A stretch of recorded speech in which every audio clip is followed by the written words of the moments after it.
बिहार में आपको अभी जगह जगह बड़े बड़े पोस्टर मिल जाएंगे मोदी जी के एकदम एंग्री यंग मैन वाले छवि के साथ कि सिंदूर का बदला ले लिया। ये देखिए, मेरा बहुत बुनियादी प्रश्न है। हमारे देश के 26 नागरिकों की नृशंस हत्या हो गई, वो 4 आतंकी कहाँ है? स्केच अभी मैंने इंडियन एक्सप्रेस में पढ़ा कि उसकी जो स्केच जारी किया आपने, वो स्केच ही गलत जारी कर दिया। इसका मतलब उसको बचा रहे हैं। क्यों बचा रहे हैं? आतंकवादियों को सरकार क्यों बचाना चाहती है? और जब हम आपका स्क्रिप्ट देखते हैं, मतलब वो आतंकवादी आते हैं, धर्म पूछते हैं, कहते हैं कि मोदी जी को जाके बता देना, जैसे कि उनको कोई किसी ने फिल्मी स्क्रिप्ट दिया हो, पुरुषों को मारते हैं, और फिर आपका जब प्लान शुरू होता है तो आप सिंदूर नाम देते हैं, और फिर आपकी सेना, हमारी सेना जब बिल्कुल ऐसे मोमेंट पे थी जहां पे कि हम उस वॉर को जीतने की स्थिति में थे, तब आप सीज फायर कर देते हैं। और 2 दर्जन बार डोनाल्ड ट्रंप बता चुके हैं कि उन्होंने युद्ध रुकवाया है। और अगर उसके बाद बिहार में जाके तुरंत आप रैली में जाके आप कहते हैं कि मोदी सीना ताने खड़ा है आपके पास, अरे इनके पास नहीं खड़ा होना था भाई, खड़ा तो वहां ट्रंप के पास होना था। सीना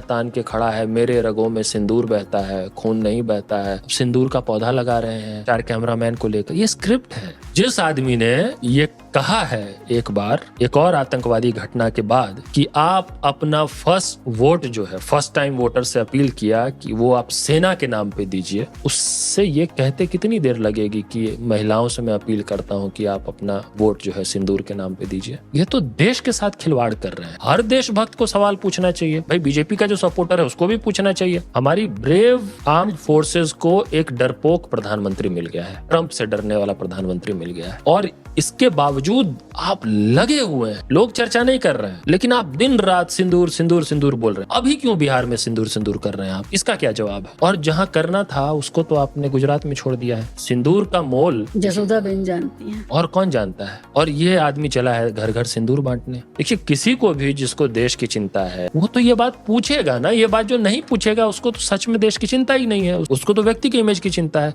और उस व्यक्ति के इमेज ने ऐसा बेड़ागर किया है कि अभी दुनिया भर में हमारी विदेश नीति फ्लॉप होती जा रही है। एक देश की दूसरे देश के साथ जिस तरह नीति होनी चाहिए उससे ज्यादा आप पूरी तरह से पर्सनैलिटी सेंट्रिक बना देते हैं। छलने कूदने लग जाते हैं, गले मिलने लग जाते हैं। किसी की थोड़ी सी मदद की तो उसका देश में ऐसा ढिंढोरा पीटते हैं। उनको पता नहीं चलता होगा क्या कि दूसरे देश के किसी प्रधानमंत्री राष्ट्रपति को ये नहीं पता चलता होगा कि मोदी को थोड़ा सम्मान दे दो तो ये क्या बीजेपी वाले प्रचार करेंगे इंडिया में? ये देखो मोदी के सामने कैसे झुका फ्रांस, मोदी के सामने कैसे झुका जर्मनी। कुछ तो लिहाज रखना चाहिए ना। मोदी का डंका बज रहा है। अब मान लीजिए कि पुतिन आए तो अगर वो सम्मान दे दे, थोड़ा झुक जाए उनके सामने में, तो देश में प्रचार हम करने लग जाए, देखिए रशिया झुक गया भारत के सामने, मोदी बन गया विश्व गुरु। अगर ये करने लग जाएंगे तो फिर अगली बार तो पुतिन नहीं झुकेगा ना। फिजूल में किसी हा हा हा करने लग जाते बेमतलब का। भाई थोड़ा ढंग से रहिए। अमेरिका के राष्ट्रपति से तू तड़ाक का संबंध है। प्रधानमंत्री खुद कह रहा है, क्यों बोल रहे हैं आप ये सब बात? होगा भी तो नहीं बोलना चाहिए। और तू तड़ाक का ऐसा संबंध है कि वो कहता है कि तू युद्ध रोकेगा या नहीं, हम तड़ाक से रोक देते हैं। ये तू तड़ाक का संबंध। भारत के किसी भी प्रधानमंत्री का दुनिया में सम्मान रहेगा, वो भारत का सम्मान, वो उस व्यक्ति का सम्मान नहीं है सिर्फ। लेकिन यहाँ कोशिश ये हुई है कि भारत के लोगों को लगे कि पहले तो कोई सम्मान ही नहीं था, सब कुछ 2014 के बाद हुआ। सबका सम्मान होता था, वाजपेयी जी का भी सम्मान होता था। डॉक्टर मनमोहन सिंह देखिए, वो यूएस के ज्वाइंट सिटिंग में कांग्रेस के जब गए तो कितने देर तक ताली बजती रही, वो सब वीडियोस है। अगर डॉक्टर मनमोहन सिंह भारत आके कहते ये देखो जी मेरा कितना डंका बज रहा है, तो अगली बार जब जाएंगे तो नहीं ना बजाएंगे ताली वो। अगर मुझे पता है कि मैं आपको जो सम्मान दूंगा आप उसको किस तरह से प्ले करेंगे अपने ऑडियंस में, तो जब मुझे पता चलेगा तो मैं अगली बार थोड़ा सजग रहूंगा कि नहीं भाई अब मतलब वैसे भी नहीं रहना है। सिर्फ इस कारण से हमारी विदेश नीति गड़बड़ाई। इस्लामाबाद पे हमला हो गया था, लाहौर पे कब्जा हो गया। हाँ। और जी न्यूज ने कब्जा किया था। लिखा है जी न्यूज ने कि जी न्यूज ने किया लाहौर पे कब्जा। हाँ, मैंने देखा है ये चीज। ये भी हुआ है। मतलब सेना ने नहीं किया कब्जा, वो रिपोर्ट ये नहीं कर रहे, वो लिख रहे हैं कि जी न्यूज ने किया लाहौर या इस्लामाबाद कहीं पे कब्जा। तो अब मतलब चर्चा ये चल रही थी कि सीजफायर तो हो गया, लेकिन सुधीर चौधरी इस्लामाबाद छोड़ेंगे कि नहीं छोड़ेंगे।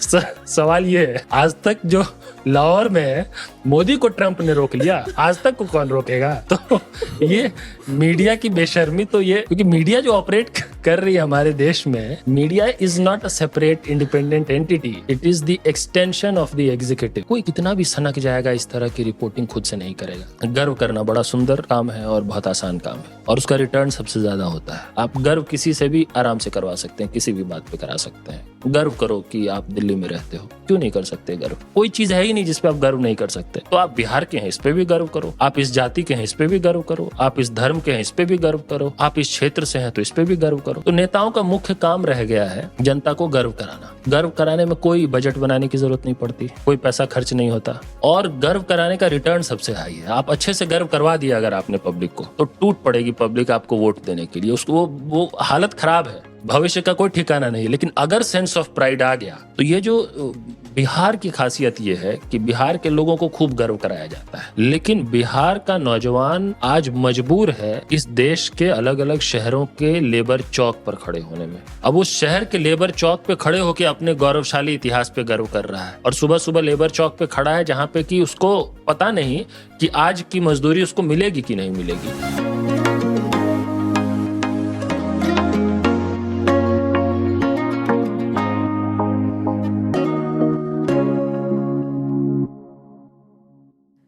अनुपम, बिहार भारत का सबसे युवा प्रदेश है और इस युवा प्रदेश से कई बार कई वादे किए गए हैं। 25 सालों के सुशासन के बाद आपको क्या लगता है कि बिहार का जो मजबूरी का पलायन है बिहारी युवाओं का, क्या उसमें रुकावट आने वाली है? क्या जो पिछली बार के वादों का रिपोर्ट कार्ड है वो आप देख करके बता सकते हैं कि किसी तरह का सुधार आया है? ये बहुत गंभीर मुद्दे हैं क्योंकि जो युवाओं के रोजगार का सवाल है वो सार्वभौमिक होते हुए बिहार के लिए खास सवाल बन जाता है। नहीं, ये बिल्कुल सही कह रहे हैं आप शिबा जी कि जो युवाओं का सवाल है और रोजगार का प्रश्न है, बेहतर भविष्य का जो एजेंडा है, वो तो जनरली तो हमारे पूरे देश के लिए बहुत गंभीर विषय है। लेकिन जब हम स्पेसिफिकली बिहार के बारे में सोचते हैं तो वो और ज़्यादा महत्वपूर्ण हो जाता है और उसका बड़ा कारण ये है कि बिहार हमारे देश का सबसे युवा प्रदेश है। औसत आयु के मामले में बिहार की जनसंख्या का सबसे बड़ा हिस्सा है जो नौजवान युवा है किसी और राज्य की तुलना में। तो इसलिए भी बिहार में युवाओं का सवाल, रोजगार का सवाल, शिक्षा का सवाल और मोर इम्पोर्टेंटली जो हम पढ़ाई, कमाई, दवाई की बात करते रहे हैं, हमारे युवा हल्ला बोल आंदोलन में लंबे समय से उस पर बात होती रही है, वो सवाल बहुत गंभीर सवाल है, बिहार के लिए और ज़्यादा गंभीर बन जाता है। तो अभी चुनावी वर्ष है बिहार में, चुनाव का समय नेचुरली पूरे देश की नज़र बिहार पे होगी। मेरा मानना है कि आइडियली तो चुनाव ऐसा समय होना चाहिए कि हम सरकार के 5 साल के कामकाज की समीक्षा करें, उन मुद्दों पे बात करें जिन मुद्दों का आम लोगों के जीवन पे सीधा प्रभाव पड़ता है और जो पार्टियां चुनाव लड़ रही हैं, जो उम्मीदवार चुनाव लड़ रहे हैं, उनके पास क्या विजन है समाज को, प्रदेश को, देश को सही दिशा में ले जाने का। दुर्भाग्यपूर्ण है कि ऐसा होता नहीं है। आइडियल केस सिनेरियो में ऐसा होना चाहिए। दुर्भाग्यपूर्ण यह है कि चुनाव में अलग तरह के एजेंडा सेट किए जाते हैं। इस बार के भी चुनाव में कोशिश हो रही है कि उन मुद्दों को एजेंडा बना दिया जाए जिनका असल में आम लोगों के जनजीवन पे कोई सीधा प्रभाव पड़ने वाला है नहीं। तो उस तरह की बातों पे चर्चा हो, उस तरह की बातों पे शोर शराबा हंगामा हो, एक अलग तरह का माहौल, एक अलग तरह की भावना उत्पन्न करा दी जाए, उसके नाम पे कुछ लोग चुनाव जीत ले, कुछ लोग सत्ता में आ जाएं। तो ये जो पावर पॉलिटिक्स है, इसमें इसका खामियाजा सबसे ज़्यादा अगर किसी को भुगतना पड़ता है तो वो है आम लोगों को, आम जनता को। हमारी कोशिश पूरी ये है कि हम चुनाव को आदर्श रूप से जिस तरह लड़ा जाना चाहिए, कैंपेन को जिस तरह का होना चाहिए उस तरह बनाने की कोशिश करें।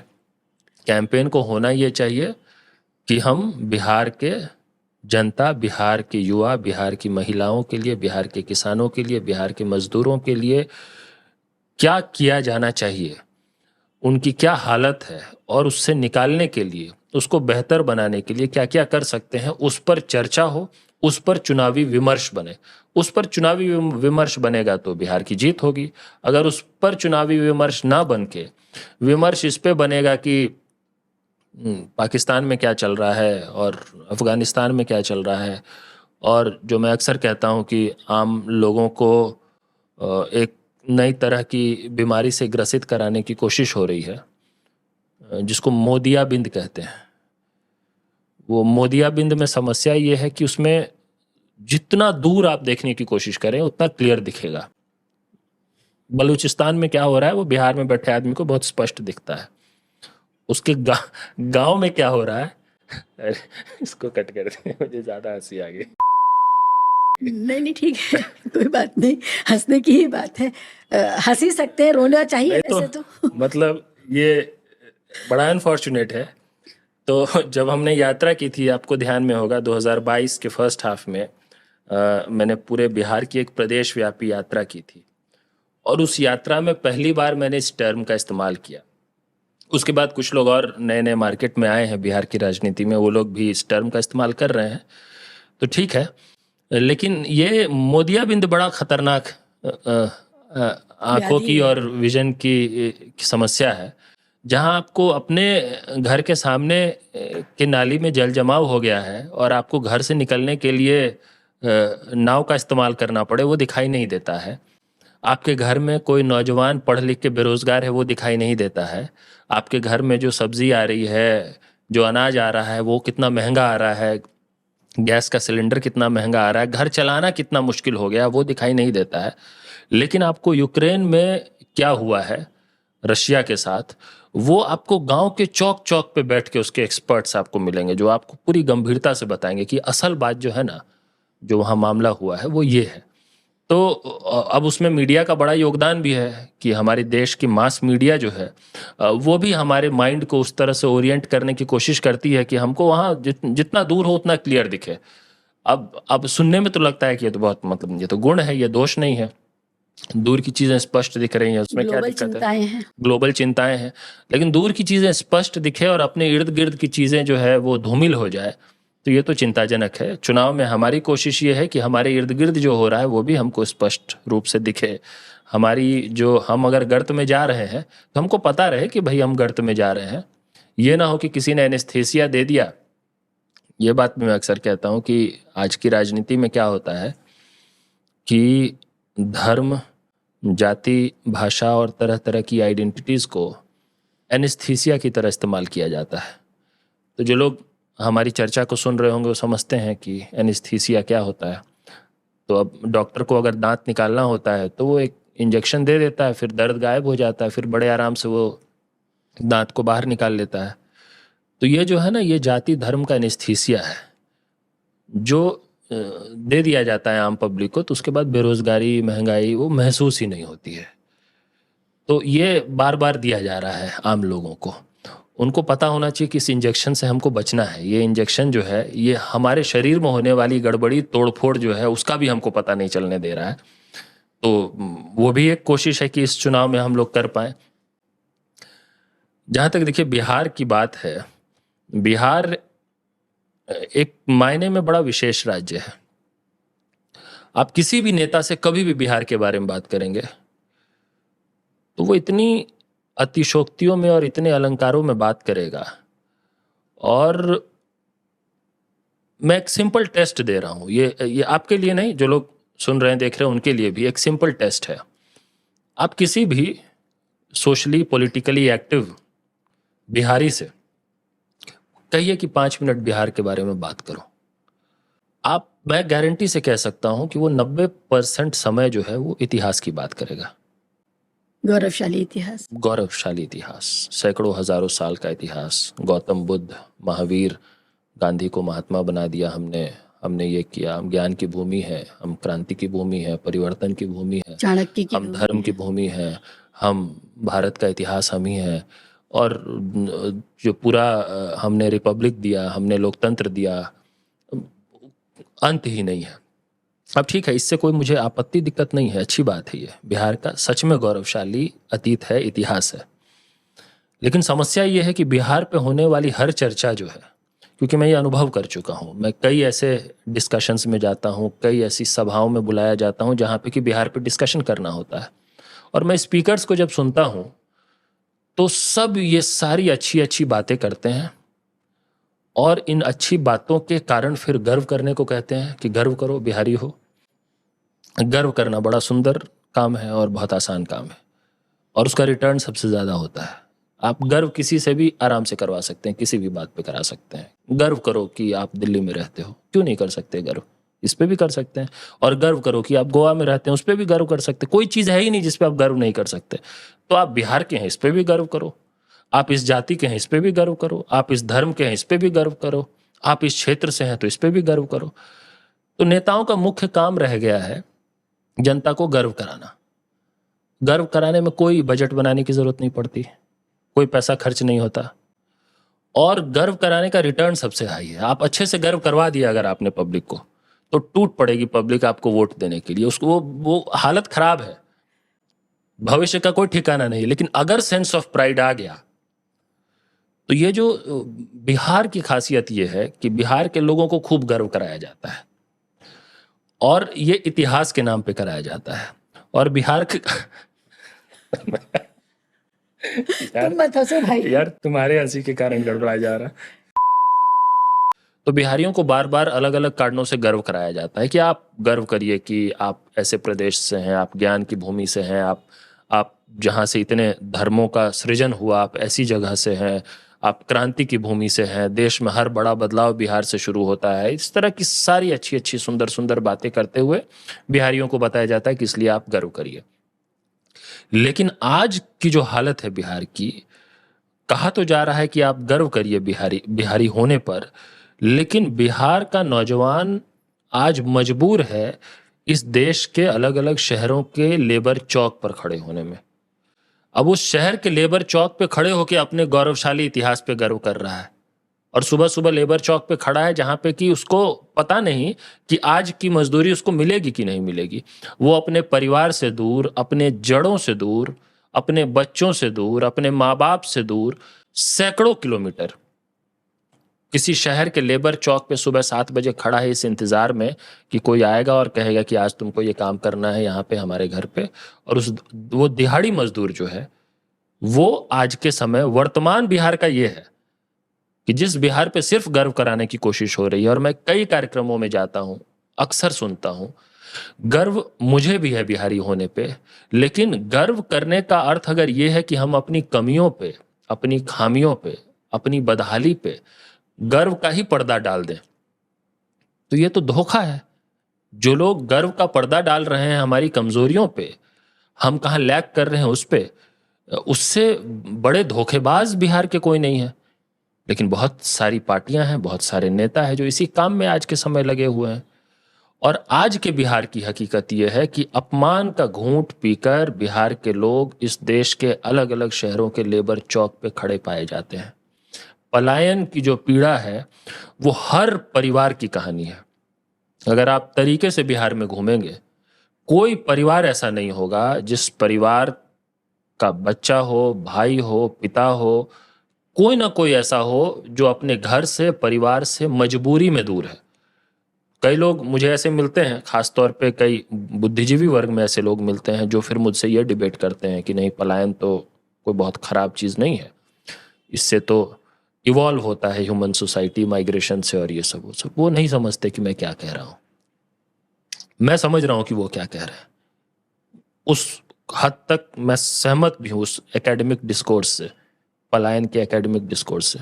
मैं यहाँ बात ये नहीं कर रहा हूँ कि अगर किसी बिहार के नौजवान को न्यूयॉर्क में किसी इन्वेस्टमेंट बैंकिंग फर्म में लाखों करोड़ों की नौकरी मिले तो वो वहाँ चला जा रहा है, इसको लेकर मैं बड़ा चिंतित हूँ। इसको लेकर चिंतित देश के स्तर पे हो सकते हैं कि क्यों ब्रेन ड्रेन हो रहा है, लेकिन अगर किसी को अच्छा अवसर मिल रहा है और वो देश के किसी हिस्से में या दुनिया के किसी हिस्से में जा रहा है, वो एक अलग तरह की बात है। लेकिन अगर किसी बिहार के किसी जिले से अगर सैकड़ों हजारों किलोमीटर दूर जाके कोई ठेला चला रहा है, बोझा ढो रहा है, और इसमें कोई आके हमको समझाए कि नहीं पलायन तो बड़ी अच्छी चीज़ होती है, तो मैं जिस मजबूरी के पलायन की बात कर रहा हूँ, जिस डिस्ट्रेस माइग्रेशन की बात कर रहा हूँ, वो आज बिहार की सबसे बड़ी सच्चाई है। वर्तमान हालत बिहार की जो है, कोई भी व्यक्ति जो बिहार पे बात करे और बिहार में मजबूरी के पलायन पे बात ना करे, वो या तो बिहार को जानता नहीं है या फिर वो धूर्तता कर रहा है बिहार के लोगों के साथ। इस बात को कहे बिना बिहार के आज की सच्चाई को बयां किया ही नहीं जा सकता है, क्योंकि ये सिर्फ ये सामाजिक या सिर्फ आर्थिक विषय नहीं रहा है। परिवार टूट रहा है इस कारण से। आप गांव गांव घूमेंगे, समझेंगे, तब जाके इसका रियल फिनोमिना ग्राउंड पे क्या है वो समझ में आएगा। किस तरह के कंडीशंस में लोग पंजाब में, गुजरात में, दक्षिण भारत में कहाँ कहाँ काम करने को विवश हैं, करते हैं, और फिर 6 महीने में एक बार अपने गांव जाते हैं, कुछ कमा के ले जाते हैं, और ले जाके फिर गांव में क्या फेस करते हैं और फिर कैसे जाते हैं, वो एक अलग अलग कहानी है, जिस पे इनसफिशिएंट डिस्कशन हमारे पॉलिटिकल डिस्कोर्स में होता है, लेकिन जो खुद में बहुत गंभीर मसला है। ये सवाल आ सकता है आपके मन में, कई लोगों के मन में, कि फिर तो ये पलायन जो है, ये अगर मजबूरी का पलायन एक बीमारी है तो क्या किया जाए इसका। मैं कह रहा हूं ये बीमारी नहीं है, ये परिणाम है। रियल रीजन कुछ और है, ये तो सिम्टम है सिर्फ, जो डिस्ट्रेस माइग्रेशन है।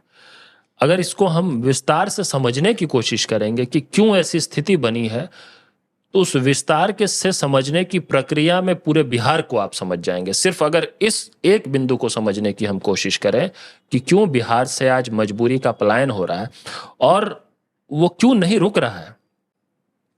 पलायन नहीं रुकने का एक बड़ा कारण ये भी है कि जो हमारे देश के जो परोक्ष रूप से नीति निर्धारक हैं, परोक्ष रूप से मैं इसलिए कह रहा हूं क्योंकि जो नीति निर्धारक है वो तो दिखते हैं सामने, सरकार है, मंत्री है, लेकिन परोक्ष रूप से नीति निर्धारक वो हैं जिनके पैसे से राजनीति चल रही है।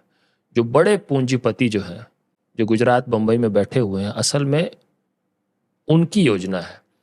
तो वो आपको कहीं किसी डॉक्यूमेंट में रिटन पॉलिसी नहीं मिलेगा, लेकिन मेरा मानना है कि एक अनरिटन पॉलिसी इस वक्त इस देश में ये है कि अगर देश के कई हिस्सों को इंफ्रास्ट्रक्चर डेवलपमेंट करना है, विकास करना है, जिसको वो विकास कहते हैं, उस विकास के हिसाब से भी, तो उनको कोई ना कोई ऐसा जोन तो चाहिए जहां से कि चीप लेबर सप्लाई किया जा सके। अगर भारत में कोई ऐसा क्षेत्र होगा ही नहीं जहां से कि सस्ता श्रम मिल सके। सस्ता श्रम समझिए किसी और के लिए कितना लाभदायक है, मार्केट के लिए, जिनकी कई सारी योजनाएं हैं उनके लिए। प्रॉफिट आता ही वहीं से है। तो चीप लेबर कहां से आ रहा है इस देश में? बिहार से आ रहा है। अगर बिहार का सच में विकास हो गया, अगर बिहार में प्रगति हो गई, तो फिर ये चीप लेबर कहां से आएगा? तो इसलिए हर जो भी नीति बनती है बिहार को लेकर, उस पे नजरिया ये है नीति निर्धारकों का, जो सामने से हमको पॉलिसी मेकर्स दिख रहे हैं और जो परोक्ष रूप से पॉलिसी मेकर्स हैं, उनका नजरिया ही ये है कि बिहार को हमें इस नजर से देखना है। इसलिए मैं एक उदाहरण के साथ बस इस बात को बताता हूं। ये देखिए, हमारे यहाँ से, मैं जहाँ से आता हूँ, सुपौल जिले से, कोसी का जो इलाका है, तो हमारा जो मेजर रेलवे स्टेशन है नियरेस्ट, वो है सहरसा जंक्शन। अब सहरसा से लंबी दूरी की कुछ ट्रेनें चलती हैं, बहुत ज़्यादा नहीं, कुछ ट्रेनें, और लगभग 70-80 लाख की जनसंख्या है कोसी क्षेत्र की, जिसको एक रेलवे स्टेशन कैटर करता है लॉन्ग डिस्टेंस, हाँ, लॉन्ग डिस्टेंस ट्रेन के लिए। पिछले साल मैंने कोशिश किया था, रेलवे बोर्ड के चेयरपर्सन से मिला था, उनको कन्विंस करने की कोशिश की थी कि सुपौल से भी होना चाहिए लॉन्ग डिस्टेंस ट्रेन। कुछ मूवमेंट उस पर हुआ है, लेकिन अभी भी वो इनसफिशिएंट है। तो खैर, सहरसा वाली जो बात है वो ये कि और ये भी एक ट्रिविया की तरह है आपके ऑडियंस के लिए। आप ये बताइए कि देश के किसी भी हिस्से में अगर आपने कोई ऐसी ट्रेन देखी हो जिसको अपने डेस्टिनेशन तक पहुंचने में कम से कम 30-35 घंटे लगते हो, 30-35 घंटे, और उसमें एक भी स्लीपर कोच नहीं है। मतलब आपको बैठ के जाना है, सीधी सी बात है। तो बैठ के अनरिजर्व्ड ढंग से जाना है, तो उसमें कितने भी लोग हो सकते हैं। वो डब्बा जो है, ट्रेन का डब्बा, वो ओवर पॉपुलेट हो जाए पूरी तरह से, आमतौर पे यही होता है। और आपको 30-35 घंटे की यात्रा करनी है, अमृतसर जाना है सहरसा से, ऐसी ट्रेन चलती है। तो ऐसी ट्रेन खुद ब खुद तो ट्रेन का मूड हुआ होगा और चल पड़ी, ऐसा तो नहीं हुआ। उस ट्रेन की शुरुआत तय किया कुछ लोगों ने। कुछ लोग तो बैठे होंगे ना किसी कमरे में, रेलवे के ऑफिसर्स बैठे होंगे, कुछ जो देश चलाने वाले, रेलवे चलाने वाले नेतागण हैं वो बैठे होंगे। जिसने भी ये सोचा होगा कि एक ऐसी ट्रेन हम चलाएंगे जिसमें हम इंसानों को उस ढंग से ले जाएंगे जैसे कि भेड़ बकरियों को, मुर्गों को ट्रांसपोर्ट किया जाता है, उसका नजरिया आप सोचिए क्या है। वो तो कोसी क्षेत्र के लोगों को उसी नजर से देख रहा है ना। कम से कम इतना तो जरूर वो देख रहा है ना कि हाँ ये ऐसे ले जाया जा सकता है, मतलब इस पे रिवोल्ट नहीं होगा, इस पे प्रोटेस्ट नहीं होगा। कम से कम इतनी तो अंडरस्टैंडिंग उसकी है, और सही अंडरस्टैंडिंग है। कोई रिवोल्ट नहीं है, कोई प्रोटेस्ट नहीं है इस बात को लेकर। ट्रेन चल रही है, इतनी आप बड़ी चेक करिए, जनसंख्या को आप चेक करिए सहरसा से अमृतसर कौन सी ट्रेन चलती है, और बिल्कुल सारे जनरल कोच, और कितना टाइम लगता है, और उस पर कितने लोग ट्रैवल करते हैं, और किस तरह के कंडीशंस में ट्रैवल करते हैं। ये ट्रेन अहमदाबाद से अमृतसर के लिए नहीं चल सकती, ये ट्रेन सहरसा से ही चल सकती है, ये ट्रेन सुपौल से ही चल सकती है। अहमदाबाद वालों के लिए तो बुलेट ट्रेन प्लान उनके लिए बुलेट ट्रेन चलेगी, और जो बुलेट ट्रेन वहां पे जो चलेगी, उस बुलेट ट्रेन के ट्रैक के निर्माण में जो काम करेंगे उनको यहां से ले जाया जाएगा। तो एक जोन चाहिए ना हमें, चीप लेबर सप्लाई करने का जोन, और उस तरह का अगर हम वहां का इकोसिस्टम, इकोनॉमी वैसा नहीं बनाएंगे, अगर वहां खेती में फायदा होने लग जाए, मान लीजिए कि बिहार को अगर हमें चीप लेबर सप्लाई जोन बनाना है और बिहार में खेती किसानी में फायदा होने लग जाए, तो क्या बना पाएंगे आप उसको सस्ता लेबर सप्लाई करने वाला जोन? फिर तो लोग खेती करने लग जाएंगे, फायदा हो रहा है खेती में। अगर लोगों को वहां पे उद्योग मिल जाए, जिसमें उनको उद्योग में रोजगार मिलने लग जाए, तो क्या बिहार चीप लेबर सप्लाई का जोन रहेगा? नहीं रहेगा, क्योंकि फिर उसको अपने घर के पास नौकरी रोजगार मिल गया। तो उद्योगों को बर्बाद करो, कृषि को बर्बाद करो, अफसरशाही को बढ़ावा दो, भ्रष्टाचार को बढ़ावा दो, शिक्षा को चौपट करो, स्वास्थ्य को चौपट करो, बेरोजगारी को बढ़ाओ, नशे को बढ़ाओ, बच्चों नशा में भी। खूब नशा। कई लोग इस बात पे थोड़े बिहार में अचरज, नशा है। नशा ऐसा है बिहार में। अब ये भी एक बात अजीब है कि जब भी हम नशे की बात करते हैं, मैं शराब की बात नहीं कर रहा हूँ, मैं सूखा नशा की बात कर रहा हूँ, जिससे सबसे ज्यादा पीड़ित जो है वो टीनेजर्स हैं, कम उम्र के नौजवान। और जब भी हम उस नशे की बात करते हैं, ड्रग्स की बात करते हैं, तो सबसे पहले आम तौर पे लोगों के जहन में पंजाब आता है, क्योंकि पंजाब में जब नशा चरम पे था तो उस पर पॉलिटिकल डिस्कोर्स भी था, उस पर चुनावी मुद्दा भी वो बना, उस पर फिल्में भी बनी, उड़ता पंजाब जैसी फिल्में बनी, उस पर मास मीडिया और सब रिपोर्ट भी किया सबने। तो इसलिए पंजाब के नशे के बारे में पूरे देश को पता है। बिहार में जो नशा है वो इस वक्त बिहार के गांव गांव में पंजाब से ज्यादा बुरी हालत है, लेकिन उस पे ना कोई फिल्म बनाने वाला है, उड़ता पंजाब जैसा उड़ता बिहार नहीं बन रहा, ना उस पे उस तरह की मीडिया में रिपोर्टिंग हो रही है, और ना बिहार के पॉलिटिकल पार्टीज और नेताओं की चर्चाओं में उसको जगह है। और ये सब तो तब होता जब बिहार की सोसाइटी उसको डिस्कस करने की कोशिश करे। एक हिडन सीक्रेट है, हमें पता है कि हमारे टोले में, हमारे परिवार में, यहाँ पे भी ये इतने साल का बच्चा है जो नशा करता है, लेकिन हम भी उस पर पर्दा डालने की कोशिश करते हैं। ये तो तबाही है। तो वो जब समाज खुद चर्चा नहीं कर रहा है, बाकी किसी और को क्या दोष देना? पता सबको है, होता ना, जानते सब हैं, लेकिन बैठ के उस पर ओपन डिस्कशन कोई नहीं करेगा। बिहार के आप किसी भी गांव में चले जाएंगे, शाम का समय हो, स्कूल का मैदान होगा, उस मैदान के किसी कोने में आप देख लेंगे 8-10 बच्चे बैठ के क्या कर रहे हैं, वो इस तरह का नशा कर रहे हैं जो आप भौचक्के रह जाएंगे कि कैसे गांव तक पहुंच गया ये। अभी आम का महीना है, हमारे यहाँ आम बहुत होता है, तो अभी तो क्योंकि आम का सीजन है तो आम के बगीचों में लोग होते हैं, लेकिन जब आम का सीजन नहीं होता, लोग नहीं होते, तो आपको आम के बगीचों में सिर्फ नशा करने वाले बच्चे मिलेंगे हर बगीचे में। ये जो नशा है ये एक सप्लाई चेन का पूरा सप्लाई चेन का, और दो तरह का है इसमें। देखिए, एक तो है जो लोकली अवेलेबल तरीके हैं जिससे नशा कर लिया जाता है। फॉर एग्जाम्पल, पंचर बनाने वाले सोल्यूशन से भी नशा कर लेते हैं, कफ सिरप से नशा कर लेते हैं, एक तो ये तरीका है। दूसरा है कि कई ड्रग्स ऐसे हैं जो लोकली अवेलेबल नहीं है, लेकिन अगर वो मेरे गांव तक पहुंच गया है, इसका मतलब उस ड्रग्स ने कहीं इंटरनेशनल बॉर्डर क्रॉस किया है। वो चाहे इंडिया नेपाल बॉर्डर क्रॉस किया हो, चाहे वो गुजरात के अडानी के पोर्ट पर पहुंचा हो। और कई मीडिया रिपोर्ट्स हैं जिसमें आपने देखा है कि किस तरह से बड़े बड़े ड्रग्स के खेप पकड़े गए हैं और फिर उसका क्या होता है किसी को पता नहीं चलता है, कोई जवाबदेही नहीं पता चलती है।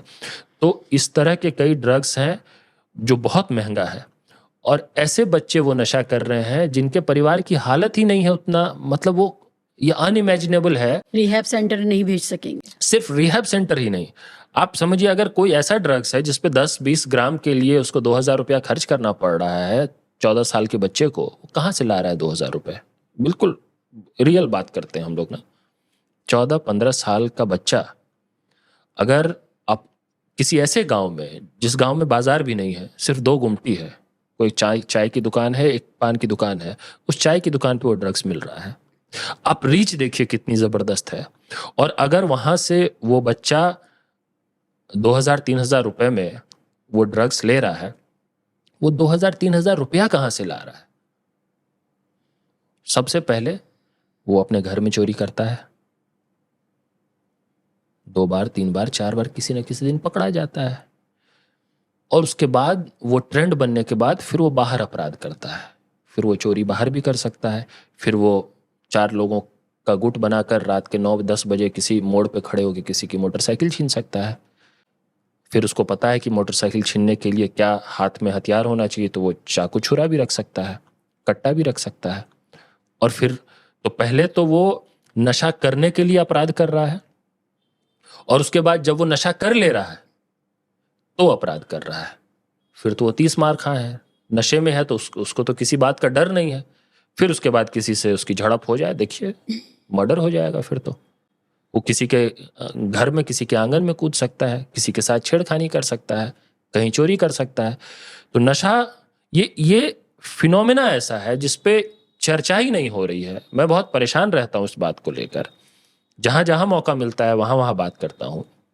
मुझे एक जानकारी मिली, कुछ लोगों ने मुझे बताया कि भैया ये जो नशा कर रहे हैं, जो खरीद रहे हैं 2000-3000 रुपए में इस तरह के ड्रग्स, तो जब कहीं से पैसा नहीं मिलता है तो ये 15-16 साल के बच्चे हैं जो 10 किलोमीटर 15 किलोमीटर दूर शहर जाकर वो किसी पैथ लैब में जाकर वो अपना खून देता है, उसके बदले वो पैसा लेता है और फिर उस पैसे से नशा करता है। मैं जितनी बार बोलता हूँ ये रोए खड़े हो जाते हैं। ये वाकई बहुत भयानक है। ये हो रहा है, ये बच्चे फिल्मी जो कहानी 18 नहीं से कम उम्र के हैं, जिनको अभी अलाउड ही नहीं है ब्लड डोनेट करना, हाँ, ये अपना खून बेच रहे हैं। वो खून बेच रहे हैं और नशा करने के लिए खून बेच रहे हैं। जब इसको लेकर आपके मन में सवाल आ सकता है कि मैं खुद एक पॉलिटिकल वर्कर हूं, तो बात करने के अलावा इस पे क्या किया है। इसको लेकर हमारी जितनी भी क्षमता थी, अपनी पूरी ऊर्जा, पूरी क्षमता लगा के हमने अभियान चलाया। शुरुआत अपने इलाके से किया, अपने कोसी के इलाके से। इसको अभिशाप बोला कि यह अभिशाप है एक। हमने 5 अभिशाप आइडेंटिफाई किया, 5 ऐसे मुद्दे जो हमारे क्षेत्र के लिए, बिहार के लिए अभिशाप का रूप ले चुके हैं। क्या है वो? और इसको पंच अभिशाप का नाम दिया। और इस पंच अभिशाप, जो 5 अभिशाप है, उसमें से सबसे ऊपर था ये लगातार बढ़ रहा नशा। और जब इस पे गांव गांव में बात करना हमने शुरू किया, पंचायत लेवल सभाएं की थी मैंने, उसके बाद ब्लॉक लेवल पे कई सभाएं की, फिर सुपौल के गांधी मैदान में एक बड़ी रैली हुई, हिस्टोरिक रैली। उस तरह का मोबिलाइजेशन पिछले कुछ डिकेड्स में वहां नहीं हुआ है। बिना संसाधन के, बिना पैसे के, आप जानते हैं हमारे पास क्या संसाधन है, उसके बावजूद ऐसे इलाके में जहाँ पे कल्चर खराब कर दिया गया है, कोई रैली में बिना पैसे के नहीं जाता है। कम से कम तैयारी होनी चाहिए, कम से कम उसको लाने के लिए बसेस का अरेंजमेंट होना चाहिए, जहाँ पहुँचे वहाँ भोजन होना चाहिए। हमारे पास कुछ नहीं था, पानी भी नहीं पिला पाए। उसके बावजूद उस तरह की ऐतिहासिक रैली हुई इसी विषय पे, नशे को लेकर। कब हुई? और उसमें ये 2 अक्टूबर को हुई थी। अच्छा। और उसमें सबसे ज्यादा हिस्सेदारी महिलाओं की, वो थी जो सबसे ज्यादा रिलेट कर रही थी इस बात से। उनको समझ में आ रहा था कि ये चीज़ है जिस पे इतना रेजोनेट कर रहा था, सिर्फ ये कितना रियल है, कितना वाजिब मुद्दा है, मैं ये समझाने के लिए एक्सप्लेन कर रहा हूँ। लेकिन वो भी सफिशिएंट नहीं है ना। मतलब एक अनुपम क्या कर लेगा, आप समझिए ना। ठीक है, हमने अभियान चला लिया, आंदोलन कर लिया, बड़ी बड़ी सभाएं कर दी, सब कुछ कर दिया। ये एक ऐसी समस्या है जो सिर्फ सरकार की नीतियों से जिसमें परिवर्तन नहीं आएगा, इसमें समाज की बहुत उच्च स्तर की भागीदारी चाहिए। इसमें सोसाइटी की भी उतनी ही रिस्पॉन्सिबिलिटी है जितनी सिस्टम की रिस्पॉन्सिबिलिटी है। सोसाइटी ढीला है तो सिस्टम भी करप्ट है। शराबबंदी, ड्राई स्टेट वाला बिहार नशे की चपेट में, पूरी तरह से नशे की चपेट में। और अभी मैं तो शराबबंदी के डिबेट में जा ही नहीं रहा हूँ, मैं उसकी बात ही नहीं कर रहा हूँ। मैं ये एक अलग इशू है, अलग फिनोमिना है। नशे के सवाल को अक्सर जब हम देखते हैं तो हम ये देखते हैं, अच्छा गुजरात और बिहार में तो शराब नहीं है, वहीं सबसे ज्यादा पकड़ी जा रही है, वहीं लोग खराब शराब पी करके मर जाते हैं। वो तो एक चीज है, लेकिन नशे की चपेट में, सूखे नशे की चपेट में है बिहार। और इस कदर चपेट में है कि बच्चे अपना खून बेचकर नशा कर रहे हैं और नशा करके अपराध कर रहे हैं। आप पुलिस रिकॉर्ड्स चेक कर लेंगे तो ज्यादातर जो पेटी क्राइम्स हैं वो सब नशे में किए जा रहे हैं। वो सब कम उम्र के नौजवान कर रहे हैं। मोटरसाइकिल छीन लेना, किसी की मोबाइल चोरी हो गई, किसी के साथ झड़प हो गई। अब तो मतलब अब कट्टा है, ये है तो गोली भी चल रही है। हर क्राइम तरह तो की बहुत बढ़ा है, क्राइम तो ऐसा बढ़ा है बिहार में जिसकी आप कल्पना नहीं कर सकते हैं। लेकिन इसको जंगल राज नहीं कहना है। नहीं, बिल्कुल नहीं, जंगल राज नहीं है ये क्राइम बढ़ गया तो क्या, ये जंगल राज से बहुत आगे की बात है। ये सुशासन है। ये क्राइम इस तरह बढ़ जाना, इसी को सुशासन कहते हैं। नीतीश जी की सरकार में, डबल इंजन की सरकार में, हर वक्त बिहार में अगर आप तरीके का ट्रैकर लगा लेना, हत्या, बलात्कार, अपहरण, चोरी, हिसाब नहीं लगा पाएंगे कितना अपराध हो रहा है। पंच अभिशाप पर बात कर रहे थे, आपने कहा पहला नशा। उसमें मैं दो तरह से बात करूंगा। देखिए, एक तो जो हमारे जो कोसी का, मिथिलांचल का इलाका है, उसको लेकर बड़ा कैंपेन था पंच अभिशाप का। वो बिहार के स्तर पे भी वो मुद्दे वाजिब हैं, लागू होते हैं। लेकिन इसके आंदोलन का जो न्यूक्लियस था वो कोसी का इलाका था, मधेपुरा, सहरसा, सुपौल जिला, ये सब। दूसरा एक पंच अभिशाप है जिसको मैं पलायन के प्रमुख कारण बताता हूं, तो उस पे अलग से हम बात कर लेंगे। ये पंच अभिशाप में तो ये था कि सबसे पहला तो देखिए, ये नशा जिस पर बात हुई हमारी, इस पर एक व्यापक स्तर पे जन जागरण की ज़रूरत है, व्यापक स्तर पे कम्युनिटी पार्टिसिपेशन की ज़रूरत है, और सरकारों और जो नीति निर्धारक है उनको भी इस पर सजग कराने की जरूरत। किसी को कोई परवाह नहीं है, कोई नेता, कोई जो पॉलिटिकल काम करें वो ये सब बात नहीं करते बिहार में। समझ रहे हैं ना? जो मतलब जैसे मैं ये सब बात कर रहा हूं तो हो सकता है कोई बिहारी देख रहा हो तो वो जज कर लेगा इतनी देर में कि ये तो कोई, ये नेता बनने वाला आदमी नहीं है, ये बेकार की बातें कर रहा है। आप बिहार में अगर आपको पॉलिटिक्स करना है तो आपको बात करना चाहिए कि ये जाति इतने परसेंट है, इस विधानसभा में इस जाति का इस जाति के साथ वैसा समीकरण नहीं है। आप ये सब अगर नहीं जानते हैं, you can not do politics.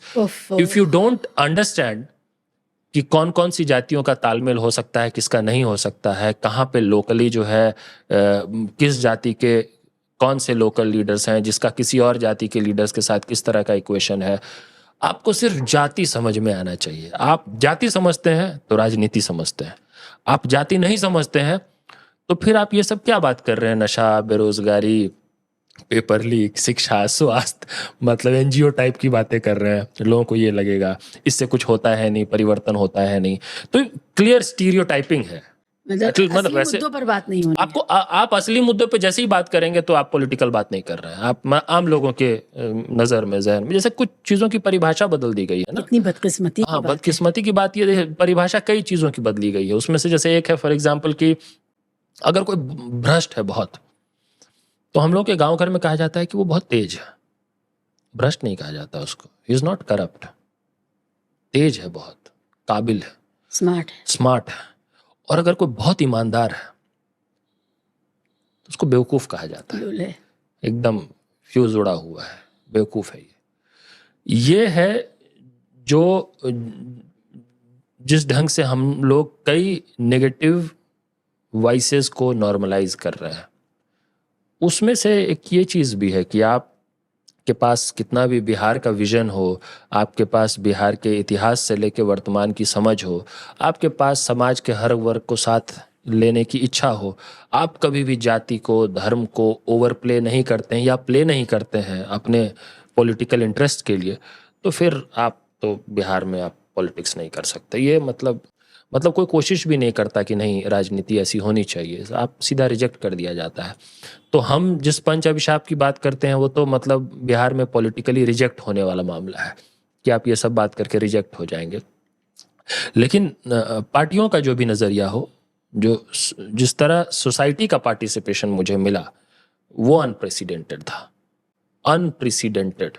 बड़ी बड़ी पार्टियों के बड़े बड़े नेता उस तरह की सभाओं में आते हैं और उसका 1/4 भी भीड़ जो है या 1/4 लोग भी उनको सुनने के लिए पैसा देने के बाद भी नहीं आते हैं, जितना बिना संसाधन के हमारी रैली में लोग आए। तो इसलिए मेरा विश्वास बढ़ जाता है कि जिस मूल उद्देश्य से मैं किसी दिन आया था राजनीति में, तो हर वक्त ये याद रखना पड़ता है कि देखिए या तो आप राजनीति को बदलेंगे वरना राजनीति आपको बदल देगी। इन दोनों में से कोई एक काम होना है, तीसरा कुछ नहीं होता है। तो ये एक टेंशन हर वक्त चलता रहता है कि आप जिस चीज़ को चेंज करने आए हैं, क्या वो माहौल आपको बदल दे रही है, आपको वैसा बना दे रही है। उसमें आप ट्रेडिशनल डेफिनेशन के हिसाब से सक्सेसफुल हो जाएंगे, बन जाएंगे कुछ, लेकिन आप जिस चीज़ जो करने आए थे, काम जो ठीक करने आए थे, वो छोड़ के आप उसका हिस्सा बन जाएंगे, आप कोऑप्ट हो जाएंगे, उसी कूड़े में कोऑप्ट हो जाएंगे बेसिकली, जिस कूड़े को साफ करने आए थे आप। और दूसरा संघर्ष जो निरंतर चलता रहता है वो ये है कि आप अगर एक्सेप्ट करने को तैयार नहीं उस कूड़े को साफ करना ही है हर हाल में, तो कंटिन्यूअस हर वक्त एक तनाव रहता है।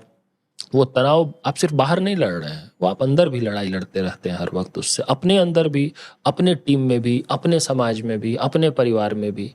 ये कोई बाहर की दुनिया से लड़ाई थोड़े ना है हम लोग जो बात कह रहे हैं। आपको कई बार अपनी टीम में ऐसे लोग मिलेंगे जिसमें आपको लाइन ड्रॉ करना पड़ेगा कि भाई नहीं, आप नहीं हो सकते, ये मेक और ब्रेक का मामला है, ये चीज़ें अनकॉम्प्रोमाइजिंग है। तो क्या अनकॉम्प्रोमाइजिंग है, क्या है जो बेसिक प्रिंसिपल्स है, क्या है जिससे आप किसी हाल में कॉम्प्रोमाइज नहीं करेंगे, ये समझते हुए जमीन पर मास पॉलिटिक्स करना कितना कठिन है, वो अगर इस देश में किसी से पूछना है तो हमसे पूछिए आप। खास तौर पे इसलिए मैं ये बहुत खुद से अपना महिमा मंडन नहीं करना चाहता, मैं ये इसलिए कह रहा हूँ कि आई कम फ्रॉम अ बैकग्राउंड जहाँ पे कि मेरे अलावा कभी कोई गांव का मुखिया भी ना रहा हो हमारे परिवार में। आई कम फ्रॉम अ बैकग्राउंड जहाँ पे कि कोई संसाधन के मामले में कोई ना हमारे पीछे कोई पूंजीपति रहा है, ना कोई बहुत बड़े हम जमींदार रहे हैं या छोटे भी जमींदार रहे हैं। हमारे गांव में 6 धुर में हमारा घर है, और कहने को हम एक ऐसी जाति से आते हैं जिसको माना जाता है कि भाई आप तो आप बड़े जमींदार होंगे, आप ये होंगे, लेकिन रियलिटी कुछ और है, हमारी हकीकत कुछ और है। तो जितने भी तरह के डिसएडवांटेजेस हो सकते थे पॉलिटिक्स के लिए, वो सारे डिसएडवांटेजेस के बाद लगातार ये कोशिश करना कि आप अनकॉम्प्रोमाइजिंग रहेंगे, तो वो कितना कठिन है, कितना चुनौतीपूर्ण है, लेकिन उसमें कितना आनंद है। बस फर्क ये है कि हमारे आनंद की परिभाषा सही होनी चाहिए। अगर इसको मान के ही समझौता कर लेंगे तो दिक्कत हो जाएगी। अनुपम, सरोकारों से प्रतिबद्धता बनी रहे और सियासत में आ जाएं, तो जो सरोकार कर रहे थे, जिनसे आप जुड़े हुए थे, आप युवा हल्ला बोल के से हैं और आप आंदोलन जीवी व्यक्ति हैं, आंदोलन के ज़रिए ही आप समाज में प्रवेश करते हैं, सामाजिक जीवन में। वो लोग आपको, अब जब आपने एक पार्टी भी ज्वाइन कर ली है, तो आपको वो किस तरह से देखते हैं? क्या उनका विश्वास बना हुआ है और क्या आप कुछ डिलीवर करने की स्थिति में अपने को पाते हैं? आपको क्या लगता है कि एक इंसान जो, वही बात है कि जिसके पास जेबी वोट नहीं है जाति का, जो किसी भी जाति और धर्म के संप्रदाय के आंकड़ों से नहीं आता है, वो मुद्दों की राजनीति करने वाला आदमी दोनों तरफ से पिसता नहीं होगा कि उधर आकांक्षाएं हैं उन लोगों की जिनके मुद्दे उठाए, और इधर पार्टी है कह रही है कि ठीक है बैठो अपनी जगह अपने अपने सरोकार अपने पास रखो, ये तो अभी समीकरण ये हैं, और दूसरी पार्टियों के साथ भी जुड़ना है, एक बड़ा बनाना है, एक शामियाना बड़ा बनाना है। क्या है बताइए, कहाँ हैं आप? बहुत आपने, लेकिन मैं पंच अभिशाप पे दोबारा आऊंगी, अब आप उस पे पहले आएंगे। बताइए। हाँ, तो मैं चाह रहा था कि पंच अभिशाप पे हम एक साथ एक ही बार में बात कर लें, जिससे अच्छा, पलायन वाली बात भी हो जाएगी और हमारे आंदोलन वाली बात भी हो जाएगी, तो उस पे हम आएंगे बाद ठीक में। है। अभी जो आपने पूछा है, आपने बहुत मतलब सही जगह कुरेद दिया है। दुखती रग। हाँ, मतलब दुखती तो नहीं, मैं थोड़ा एक इनफैक्ट लकी मानता हूँ खुद को उस मायने में। देखिए, ये एक हमारी देश की राजनीति में एक इनहेरेंट टेंशन है पॉलिटिकल पार्टीज और मूवमेंट ग्रुप्स के बीच में, और ये पिछले कुछ दशकों से है। मुझे लगता है कि राजनीतिक दलों का काम सिर्फ चुनाव लड़ना कभी नहीं होना चाहिए, लेकिन आज के समय में ऐसा बन गया है कि ज़्यादातर पार्टीज जो हैं वो इलेक्शन मशीन भर रह गई हैं। चुनाव लड़ना है, जीतना है, सत्ता में आना है, सत्ता में नहीं आ सके तो जोड़ तोड़ करना है, मतलब it is all just power game. वो इम्पॉर्टेंट है, एक एलिमेंट। पॉलिटिकल पार्टियों का काम तो होना ही चाहिए पावर परस्यू करना और पावर में आना, और मेरे अंदर भी वो ड्राइव है। मैं उसमें कोई ये नहीं कह रहा हूँ कि वो ख़राब चीज़ है। I do not want to be on a moral high ground कि नहीं पावर और ये सब नहीं चाहिए। परिवर्तन के लिए सत्ता का होना सस्टेन्ड चेंज लाने के लिए आवश्यक होता है। लेकिन दिक्कत ये है कि जब हम ये मानने लग जाएं कि आंदोलन करने वाले लोग अलग होंगे और चुनाव लड़ने वाले लोग अलग होंगे, पार्टियां अलग होंगी और मूवमेंट ग्रुप्स अलग होंगे। आंदोलन कहेंगे कि नहीं, हमारे यहाँ पार्टियों का काम नहीं है, पार्टी वाले कहेंगे हमारा काम आंदोलन करना नहीं है। ये इतने सेक्टर्स अगर बन जाएंगे, ये बड़ा दुखद है। पार्टियों की एक प्रमुख जिम्मेदारी होनी चाहिए आंदोलन करना, इवेंट करना नहीं। कई बार हम लोग इवेंट को आंदोलन बोलते हैं, इवेंट करना नहीं। ये नहीं कि किसी मुद्दे पर एक दिन का कार्यक्रम क्या बोला कि हमने बहुत जबरदस्त आंदोलन बहुत बारीक बात कह रहे हैं आप। तो आंदोलन क्योंकि मैं उस बैकग्राउंड से आया हूं, तो इसलिए मुझे बार ये अलर्ट खुद ब खुद एंटीना ऑन हो जाता है कि मेरे आंदोलन कहने से आपके और लोग क्या क्या सोच रहे होंगे। इसलिए मैं राइडर डालता रहता हूँ साथ साथ में। आंदोलन सही मायने में वो है जहां आप अपने समाज के, और मैं अपने समाज जब भी बोलता हूं तो समाज का मतलब जाति नहीं होती है सिर्फ। ये भी दिमाग में एक आ गया कि जैसे ही मैंने समाज बोला तो कुछ लोगों को क्या लगा होगा। हमारी सोसाइटी के जो कंसर्न्स हैं, जो इश्यूज हैं, एस्पिरेशंस हैं, उनके साथ रिलेट करना, उसको ऑर्गेनाइज करना और उसको एक कंस्ट्रक्टिव डायरेक्शन देकर उस पर आगे काम करना, ये आंदोलन का प्रमुख काम होता है। सोसाइटी के साथ कंटिन्यूअसली रिलेट करते हुए कुछ सस्टेन्ड चेंज की तरफ बढ़ना, जो सिर्फ चुनावी गुणागणित से नहीं हो, जिसमें समाज की जागृति हो, जिसमें मुद्दों की समझ बेहतर विकसित हो सके, और जिसमें, तो इसलिए आंदोलन बहुत महत्वपूर्ण है। अब पार्टी में आने के बाद, क्योंकि मैं पार्टी में जब नहीं था तो मैंने उस तरफ से पार्टियों को देखा है, अब पार्टी में आने के बाद इधर से मैं आंदोलनों को भी देख रहा हूँ, तो मैं इस मायने में लकी हूँ कि अपने आंदोलन के अधिकतर साथी जो हैं वो मुझे पार्टी में अपना आदमी समझते हैं। अभी ये नहीं समझते हैं कि ये कोई पार्टी वाला है, उसको मतलब अनुपम है तो हमारा ही है। पार्टी में है तो पार्टी के साथ डायलॉग, पार्टी के साथ रिलेशन बनाने में अब हमें थोड़ी आसानी होगी। कम से कम उस दायरे को तो ज़रूर ऐसा महसूस होता है जिस दायरे में मेरा लंबे समय से एक संबंध रहा है, उठना बैठना रहा है, जिन लोगों ने मुझे मदद किया इतने लंबे समय तक लगातार संघर्ष करने में, उनको ये लगता है कि अनुपम के पार्टी में होने से आंदोलनों का पार्टियों के साथ संवाद बेहतर हो पाएगा। ये कोशिश मैंने किया भी है लगातार, पार्टी में आने के बाद से लगातार अपने देश भर के स्तर पे भी, और क्योंकि अब बिहार में चुनाव है तो बिहार में विशेष कोशिश किया है। तो अभी कुछ महीने पहले हमने बिहार के कई अलग अलग आंदोलन समूहों के साथ बिहार कांग्रेस की एक मीटिंग करवाई, जिसमें किसान आंदोलन हो, मछुआरों का आंदोलन हो, बेरोजगारों का आंदोलन हो, ऐसे कई सहकारिता जो इंस्टीट्यूशंस हैं, कोऑपरेटिव इंस्टीट्यूशंस, उसके रिप्रेजेंटेटिव्स, कई मुस्लिम तंजीम के लोग, अलग अलग जो सोसाइटी के साथ रिलेट करते हैं, उन सब को साथ बिठाकर हमने पार्टी की लीडरशिप के साथ संवाद कराया। और उसमें फिर मेरी कोशिश हमेशा ये रहती है कि कुछ ना कुछ इंस्टीट्यूशनल मैकेनिज्म बिल्ड हो हर वक्त।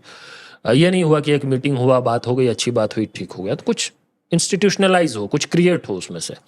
एक काम जो इंस्टीट्यूशनलाइज किया था वो ये है कि फिर हर 15 उन आंदोलन समूहों में से एक आंदोलन समन्वय समिति का गठन हुआ, कोऑर्डिनेशन आंदोलन समन्वय समिति। हाँ, तो वो आंदोलन समन्वय समिति और बिहार कांग्रेस के जो प्रदेश अध्यक्ष हैं, प्रभारी हैं, जो विधायक दल के नेता हैं, उनके साथ ये बात बनी कि हर 15 दिन पे आंदोलन समन्वय समिति की बैठक होगी और कंटिन्यूअस डायलॉग होगा, टू वे डायलॉग होगा।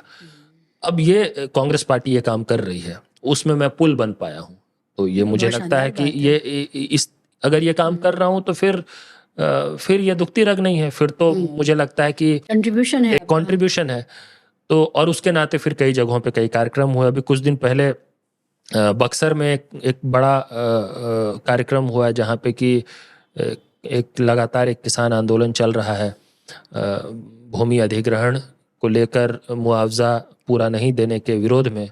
बिहार के बड़े हिस्से में भारतमाला प्रोजेक्ट के कारण कई किसानों को की ज़मीनें छीनी गई है औने पौने कीमतों पे। बिहार के अलग अलग हिस्सों में, मोकामा में टाल का इलाका है, कोसी के इलाके में अलग किसानों की समस्या है, अलग अलग हिस्सों में अलग अलग तरह के लोकलाइज्ड इश्यूज़ हैं, उन सब पे आंदोलन चल रहे हैं। उन आंदोलनों के का पार्टी के साथ एक सतत संवाद और समन्वय बने, ये पार्टी के भी हित में है।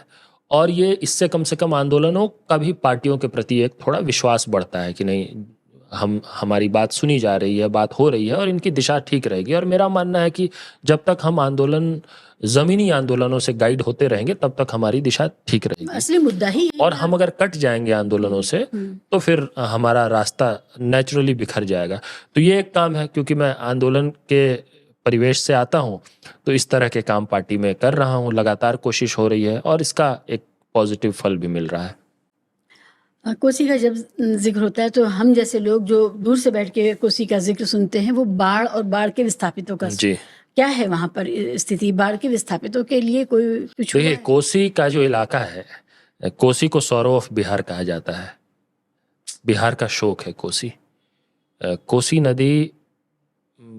कोसी नदी की कहानी बड़ी अजीब सी है। मतलब वो जो नदी का कोर्स है वो पिछले सैकड़ों सालों में कई किलोमीटर इधर उधर शिफ्ट होता रहा है। अब आप समझिए कि जब नेपाल से जब वो तराई क्षेत्र में आता है, बिहार के प्लेन्स में जब वो आता है वो नदी, और जब कोर्स उस ढंग से चेंज होने लग जाए तो किसकी तबाही होगी वो किसी को अंदाज़ा नहीं होता था। तो उसके समाधान के तौर पर कोसी के पूरब और पश्चिम की तरफ ईस्ट और वेस्ट एम्बैंकमेंट बनाए गए, बांध बनाया गया, ये सोचते हुए कि हम बाढ़ की जो समस्या है कोसी की उसका निदान कर लेंगे कुछ हद तक। लेकिन उसका निदान नहीं हुआ है। आप देखेंगे कि आज से 70-80 साल पहले बाढ़ग्रस्त क्षेत्र कितने स्क्वायर किलोमीटर में फैला था और आज कितने स्क्वायर किलोमीटर में फैला होता है। जब उसकी आप तुलना करेंगे तो आपको समझ में आ जाएगा कि निदान नहीं हुआ है, समस्या और विकराल हुई है। आप जब देखेंगे कि आज से 70-80 साल पहले कितने लोगों को सीधे तौर पे बाढ़ प्रभावित करती थी और आज कितने लोगों को प्रभावित करती है, तो फिर समझ में आएगा कि हम जिस समाधान की दिशा में बढ़े उससे समाधान नहीं हुआ है। और बांध के भीतर के लोगों की तो कहानी ही अलग है, दुनिया ही अलग है। कभी मौका मिला तो आप कोसी का जो बांध है, दोनों तरफ से जो नदी को बांधने की कोशिश हुई है, खैर वो खुद में इन प्रिंसिपल मैं बहुत सहज नहीं होता हूँ इस बात से, नदियों या किसी भी प्राकृतिक चीज़ को बांधने के आइडिया से। लेकिन है कि बांधने के अलावा जब कोसी में ना गाद बहुत आता है जिसको सिल्ट कहते हैं, और लगातार गाद आने के कारण जो रिवर बेड है उसकी ऊंचाई बढ़ते चली जाती है। उसका नतीजा ये होता है कि जो कैपेसिटी है एनवायरनमेंट की, कंटेन की, वो लगातार घटती रहती है और फिर प्रेशर जो है उस कारण से लगातार बांध पे भी और इस पे बढ़ता रहता है और उससे जो तबाही है वो भी बढ़ती रहती है। अब जैसे हम यमुना की डिसिल्टिंग प्रोसेस के बारे में सुनते हैं कि वो हर साल ये होना चाहिए जिससे बाढ़ का प्रकोप कम हो जाए, तो वहाँ कोसी में ये प्रोजेक्ट होता है सरकार का कोई? नहीं, ये इस पे चर्चा होती है, लेकिन इस पर कभी भी सफिशिएंट ढंग से, कभी भी उचित ढंग से डिसिल्टिंग का हुआ। काम, एक्शन नहीं हुआ है। और कोसी को लेकर मैं इस पर आने वाला था, इस पूरे पर। और देखिए, महत्वपूर्ण बात यह है कि कोसी का जो बाढ़ है, कहने को तो प्राकृतिक आपदा है, लेकिन अगर आप तरीके से उसको समझने की, स्टडी करने की कोशिश करेंगे तो जितना प्राकृतिक है उससे ज़्यादा मानव निर्मित है। और मानव निर्मित ही नहीं है, कोसी की आड़ में इतना भ्रष्टाचार है। At the core of the crisis in Kosi is corruption. अच्छा। करप्शन ऐसा जिसका स्केल आप इमेजिन नहीं कर सकते हैं। हमारे जिले में पोस्टिंग के लिए अधिकारी जो है मरते हैं, क्योंकि बाढ़ का इलाका है। तो ये क्या है कि बाढ़ है ना, बाढ़ तो आपकी सारी योजनाओं को बहा देता है ना। आपने साल भर अगर मनरेगा का कुछ काम किया है तो एवरीथिंग इज गॉन। बाढ़ क्या करता है? ऑडिट साफ कर देता है, क्लियर स्लेट को क्लीन कर देता है। इस तरह की कई तरह की योजनाओं को, कई तरह की चीज़ों को बाढ़ के पानी में स्वाहा कर दिया जाता है, और उसके नाम पे, क्योंकि जिसकी कोई कुछ अकाउंटेबिलिटी नहीं रह जाती, उसके नाम पे लूट होती है। लूट हर तरह की होती है, यहाँ तक कि आप एम्बैंकमेंट के किनारे कितनी बोरियां डालेंगे उसको स्ट्रेंथन करने के लिए, अब पानी में डाल रहे हैं आप, कौन गिनने गया है उसको? कागज़ पे आपने 10 लाख बोरी डाली है और ज़मीन पे हो सकता है कि आपने 50,000 डाली हो। तो करप्शन मैसिव स्केल का है, कई एस्पेक्ट्स हैं उस बाढ़ के, भ्रष्टाचार के। और इसलिए कोसी के इलाके में मैं अक्सर कहता हूं कि वो ट्रेनिंग स्कूल की तरह है। नए नए अधिकारियों की वहाँ पोस्टिंग होती है, उनको करप्शन की ट्रेनिंग मिलती है, और फिर वो अपना नाम रोशन करते हैं आगे चल के बिहार के अन्य इलाकों में जाके। एक मशहूर IAS अधिकारी हैं जो आजकल जेल में है, संजीव हंस। उनकी पहली पोस्टिंग सुपौल में ही हुई थी। एक और अधिकारी हैं, CO है, वो भी पता नहीं शायद आजकल जेल में है या बाहर है।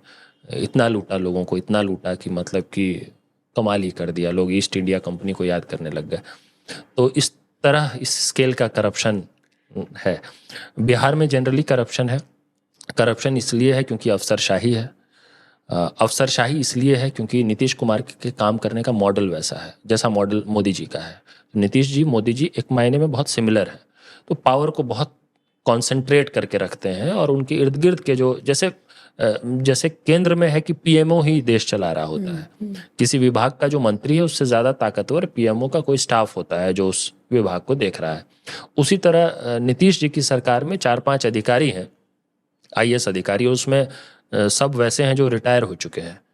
रिटायर होने के बाद उनको किसी किसी तरह का एडवाइजरी रोल, कंस्ट्रक्शन रोल मिली, और वो चला रहे हैं पूरा। और वो मतलब बिहार के अधिकारी विधायक को भी कुछ नहीं समझते हैं, भाई समय नहीं देते हैं मिलने के लिए।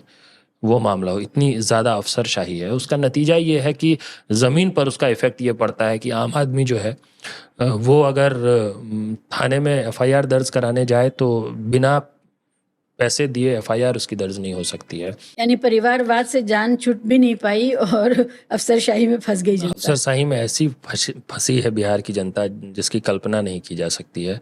और अफसरशाही का नतीजा है ये भ्रष्टाचार। और वो भ्रष्टाचार CO ऑफिस से लेकर, थाने से लेकर, हर कार्यालय में भ्रष्टाचार है।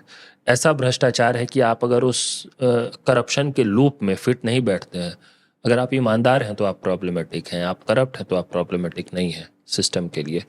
ये हालत है, इस स्केल का करप्शन है। तो इसलिए चैलेंज ज़्यादा बड़ा है, इसलिए बिहार का ये चुनाव बहुत महत्वपूर्ण हो जाता है। तो मुझे लगता है कोसी के लिए भी, और बिहार सिर्फ बाढ़ से परेशान नहीं है, बिहार में ड्राउट भी आता है, सूखा भी आता है। एक ही समय में हम देखते हैं बिहार में सूखा भी है और बाढ़ भी है। हाँ, यही सुंदरता है बिहार की। कई सारी सुंदरता है बिहार की। जैसे कि एक सुंदरता ये है ना, मैंने कहा ना कि अब ऐसी विलक्षण प्रतिभा किसी और प्रदेश के लोगों में नहीं है कि वो देश भर के लेबर चौक को सुशोभित करें। वो बिहार के लोगों में ही ये क्वालिटी है कि वो वही देश भर के लेबर चौक को सुशोभित करेंगे। तो उसी तरह बिहार की एक और खासियत ये भी है कि दक्षिण बिहार में आपको सूखा मिलेगा, उत्तर बिहार में बाढ़ मिलेगा सेम समय में। दोनों तरफ किसान त्रस्त है, दोनों तरफ आम लोग त्रस्त हैं, दोनों तरफ जो है बाढ़ में तो खास तौर पे विस्थापितों, आपने कोसी का जिक्र किया, कोसी में आज भी कोसी के बांध के कारण विस्थापित लोगों का पुनर्वास पूरी तरह नहीं हो पाया है आज भी, ये तो हर मतलब बार सुनते रहते हैं। दशकों पुरानी हाँ। बात है। तो कोसी के पूरे मसले को ही सरकार ने रिलीफ सेंट्रिक बना दिया है। बाढ़ आएगी, भ्रष्टाचार होगा, कुछ रिलीफ दिया जाएगा, फिर बात खत्म होगी, फिर अगले साल बाढ़ आएगी, फिर से चर्चा रिलीफ पे होती है, प्रोएक्टिव सुधार पे नहीं होती है। समाधान पे नहीं। समाधान पे सरकार और पार्टियों का कोई इंटरेस्ट नहीं होता है। इंटरेस्ट इस पे होता है कि रिलीफ के नाम पे, और मतलब है ना कि भाई जनता को जीवित रखना है, कुछ कुछ देते रहना है, तो उस तरह का मॉडल बना के ये रखते हैं। तभी ये है ना, अपनी जनता अपने नागरिक अधिकारों तक आ ही नहीं पाती है। वो इसी को जी। बहुत बड़ा उपकार मानती है कि हमें जिंदा रखा गया जाए। तो ये जिंदा रखने का जो मैकेनिज्म, ये बहुत ज़रूरी बात है इस जी। बात को समझने की कि जनता ये समझे जी। कि आपको सिर्फ जिंदा नहीं रहना था और कुछ लोगों को बिलियनियर्स नहीं बनना था। ये इसके बीच में जो हुआ है उसको जनता समझे। जी। तो हमने नशे पे बात की, हमने विस्थापितों पे बात की, हमने कोसी के बाढ़ के मामले पर बात की। अभिशाप अभी और भी। हाँ नहीं तो वो मैंने जैसा कहा कि जो 5 अभिशाप जिसको लेकर हमने आंदोलन किया, उसकी शुरुआत की और उसमें बहुत ज़बरदस्त हिस्सेदारी आम लोगों की रही। पहला और सबसे गंभीर तो नशे का था, जिसमें समाज के हर वर्ग की हिस्सेदारी रही, विशेष तौर पे महिलाओं की। इसके बाद जो दूसरा अभिशाप है बिहार के लिए भी, हमारे कोसी के इलाके के लिए भी, वो है बेरोजगारी का, भीषण बेरोजगारी। वो तो है ही। अब मैं इसको थोड़ा सा कॉन्टेक्चुअलाइज करने के लिए बता रहा हूँ कि बेरोजगारी तो पूरे देश की समस्या है आज के समय में। तो आप सोच सकते हैं कि पूरे देश की है तो इसलिए वहां पे भी है, नहीं, सिर्फ उतना भर नहीं है। बेरोजगारी अगर पूरे देश की समस्या है तो बिहार इस समस्या, इस संकट की राजधानी है। और बिहार अगर राजधानी है तो कोसी का इलाका इसका न्यूक्लियस है।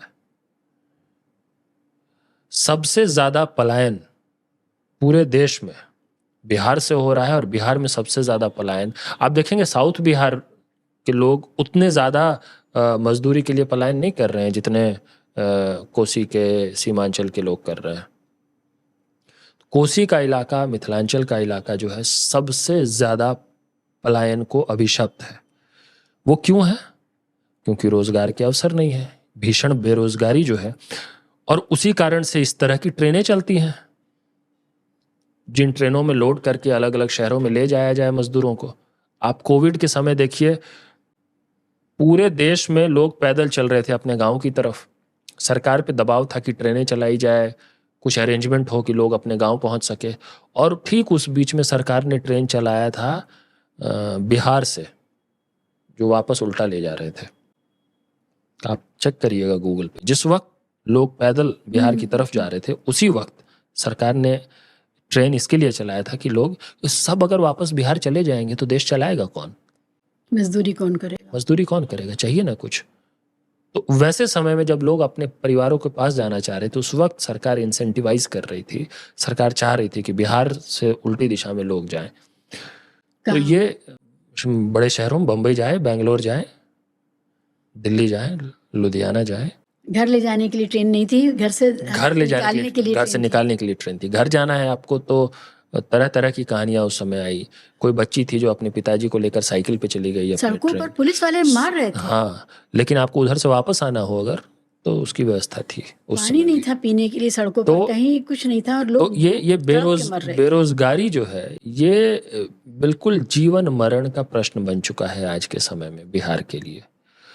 और इसको एक और तरीका, इसको कॉन्टेक्स्ट में रखने का ये है कि देखिए, कहने को पूरे देश में बेरोजगारी है, लेकिन पिछले 8-10 साल में ज्यादातर जो एजिटेशंस हुए हैं, जो भी आंदोलन हुए हैं नौकरियों को लेकर, पेपर लीक के खिलाफ, भर्तियों के लिए, आप देखेंगे अधिकतर है जो बिहार में ही उसका केंद्र रहा है। अब शिक्षक भर्ती के मुद्दे पर अगर बिहार में आंदोलन हो रहा है, पटना में हो रहा है, तो समझ में आता है कि वो राज्य का विषय है शिक्षक भर्ती। लेकिन रेलवे भर्ती के खिलाफ भी जब आंदोलन होता है तो वो आंदोलन, ये तो केंद्र का विषय है, लेकिन वो आंदोलन होता कहाँ है? बिहार में। अग्निपथ के खिलाफ आंदोलन हुए, सबसे ज्यादा एक्टिव एजिटेशन कहाँ हुआ? बिहार में। मतलब नौजवान इतने आक्रोश में आ गए थे कि तोड़फोड़ करने लग गए थे उस समय, लेकिन वो सब बिहार में। आप देखिए, सेना भर्ती हो, रेलवे भर्ती हो, यूपीएससी हो, एसएससी हो, पटना जो है और बिहार के अलग अलग शहर जो हैं वो हर ऐसे आंदोलन का केंद्र होता है। क्यों होता है? क्योंकि बेरोजगारी की राजधानी है बिहार, और बिहार में जो केंद्र है, जिस तरह बिल्कुल भूकंप का केंद्र होता है ना, तो उस तरह जो केंद्र है, एपी सेंटर है, वो कोसी का हमारा इलाका है, जहां से कि लाखों की तादाद में नौजवानों को और हर उम्र के लोगों को, महिलाओं को भी, पुरुषों को भी बाहर निकाल के देश के अलग अलग हिस्सों में मजदूरी कराई जा रही है, और वहां पे उद्योग नहीं दिया जा रहा है, वहां पे काम नहीं दिया जा रहा है। इतनी संभावनाएं हैं बिहार में, अलग अलग जिलों में संभावना है। बजट में कभी कभी बड़ी बड़ी बातें होती हैं, बड़ी बड़ी बातों करने के तो एक्सपर्ट है आज की सरकार जो है, लेकिन उसका जमीन पर कभी कोई क्रियान्वयन नहीं होता है। बात बड़ी होती है, उसका मीडिया में प्रचार बड़ा होता है, ग्राउंड रियलिटी बिल्कुल बिल्कुल उसके उलट होती है। हर जिले में, एक बार कहा गया कि 1 डिस्ट्रिक्ट 1 प्रोडक्ट के नाते हम हर जिले में किसी न किसी प्रोडक्ट के इर्द गिर्द पूरा एक इंडस्ट्रियल क्लस्टर डेवलप करेंगे। कहीं कुछ जमीन पर सही मायने में नहीं हुआ है। जो कुछ भी औद्योगिक क्लस्टर्स थे वो नष्ट हो गए, बर्बाद हो गए। भागलपुर का पूरा इलाका है जहां सिल्क उद्योग बिल्कुल फलता फूलता था, नष्ट हो गया है। आप देखेंगे भागलपुर क्यों की नष्ट हो गया? नष्ट हो गया क्योंकि आपने वहाँ पे उसको मार्केट नहीं दिया, आपने वहाँ के किसी भी तरह के का इंसेंटिव नहीं दिया, वहाँ के उद्योग को, वहाँ के लोगों को कोई उस जो ट्रेडिशनल काम करते आ रहे थे उसमें कोई फायदा नहीं दिखा। अब भागलपुरी साड़ियाँ नहीं हैं, अब हल्का कहने को तो हो जाएगा, लेकिन जिस तरह का वो क्लस्टर था, पूरे देश में एक पहचान बनाए हुए, आज वो नहीं रहा। आज वहाँ वीवर से बात करिए, उनकी कहानी अलग है। जो डायर्स हैं, जो डाइंग करते हैं, वो अलग परेशान हैं। जो विक्रेता हैं, जो रिटेलर्स हैं, उनकी अलग कहानी है। भागलपुर के मार्केट में भी चाइना से सिल्क आ रहा है। हाँ? भागलपुर के मार्केट में वो आपको मिल जाएगा। तो कहाँ से हम तो उद्योग को खत्म कर रहे हैं, नष्ट कर रहे हैं। जो लोग पारंपरिक तौर पे इस उद्योग से जुड़े हुए थे, उनके बच्चे जो हैं वो दिल्ली जाके किसी के यहाँ दर्जी का काम करने को तैयार हैं, लेकिन वो अपने घर में नहीं कर रहे हैं काम, क्योंकि कोई संभावना नहीं, कोई अवसर नहीं, कोई फायदा मुनाफा नहीं। अनुपम, आपने बहुत बुनियादी बात, और अभी अभी इसको मैं देख रही थी, टेलीविजन पर कोई रिपोर्ट देख रही थी। बिहार के ही लोग बॉम्बे में छोटे छोटे उद्योगों में लगे हुए हैं।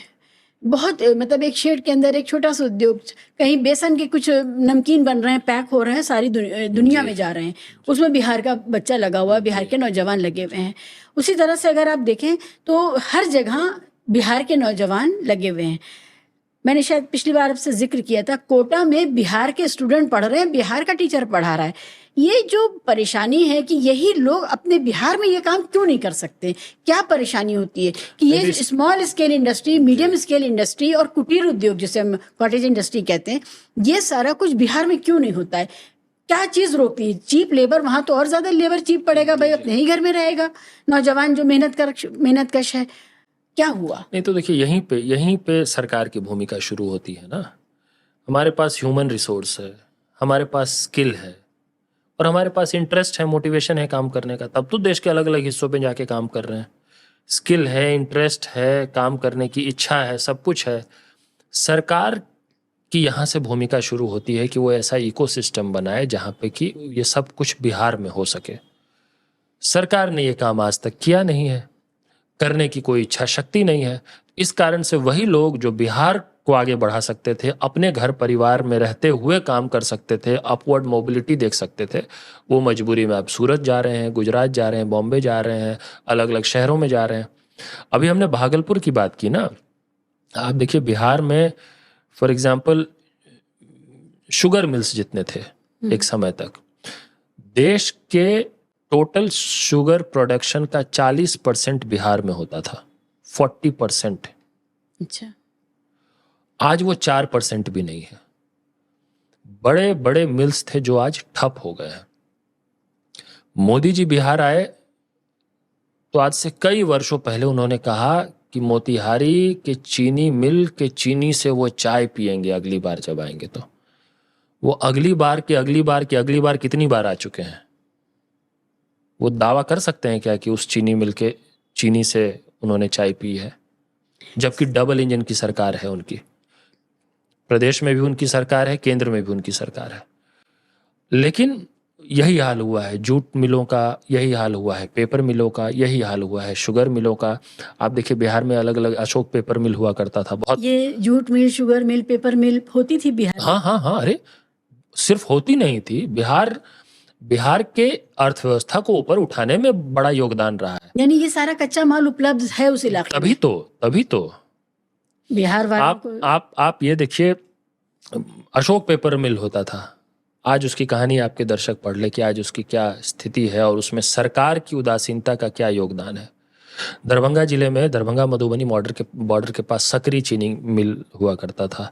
रीगा में चीनी मिल था जहाँ पे कि लगातार काफ़ी समय तक उससे जो प्रभावित किसान थे या मजदूर थे उनका आंदोलन चलता रहा। मैं इन सब जगहों पे जा चुका हूँ, इन आंदोलनों में जा चुका हूँ, इनसे रिलेट करता हूँ, जानता हूँ, इसीलिए कह रहा हूँ। पूरे बिहार में हर जगह आपको ऐसे उदाहरण मिलेंगे। बिहार में ऐसा नहीं था कि बिहार में मॉडल नहीं था, बिहार में बहुत कुछ था जो बर्बाद हुआ है। ऐसा लग रहा है सब कुछ वाष्पीकृत हो गया है, सब इवेपोरेट हो गया है। तो ये नहीं कि कुछ क्रिएट करने की जरूरत है, रिवाइव करने की जरूरत है, आपको कुछ नया नहीं बिल्ड करना है। और बहुत कॉम्प्लिकेटेड नहीं है बिहार को सही ट्रैक पे लाना। देखिए मेरा ये मानना है कि बिल्कुल जो बुनियादी बातें हैं, पढ़ाई, कमाई, दवाई जैसी बातें, शिक्षा, स्वास्थ्य, रोजगार जैसी चीजें, उस पे भी हालत खराब है। सरकार अगर सिर्फ बुनियादी चीजों को ठीक कर ले तो बिहार के लोगों में ये क्षमता है कि फिर वो सरकार के भरोसे नहीं रहेंगे, वो खुद ब खुद बहुत कुछ कर लेंगे। मतलब बाकी all said and done, Bihar के लोगों की संघर्षशीलता जिस तरह की है वैसा ये, अब आप मेरे ऊपर आरोप लगा सकते हैं कि बिहारी होने के नाते मैं खुद से ऐसी बात कर रहा हूं, लेकिन मैं पूरी जिम्मेदारी से कह रहा हूं और पूरा देश घूमने के बाद कह रहा हूं कि संघर्ष करने की क्षमता जो एक एवरेज बिहारी में है वो किसी और प्रदेश के एवरेज व्यक्ति में आपको पूरा नहीं देश चला रहे हैं बिहार के लोग। मैं छोटे से एग्जाम्पल से देता हूँ ना, मैं जब किसी ज़माने में चंडीगढ़ में रहता था, बहुत सारे पंजाब हरियाणा के मेरे मित्र थे, मैं उनको अक्सर कहा करता था कि देखिए आप, मेरे कोई पंजाब का फ्रेंड होता था, उसको मैं कहता था कि अगर तुमको पता हो ना कि बॉम्बे में कोई अपॉर्चुनिटी है तो तुम वहाँ जाने से पहले अपनी टिकट करवाओगे, टिकट कंफर्म हुआ कि नहीं ये देखोगे, ये चेक करोगे कि वहाँ पे तुम्हारा कोई रिश्तेदार है या नहीं, वहाँ जाओगे तो कहाँ रुकोगे, ये सब बेसिक चीज़ें कम से कम देखोगे।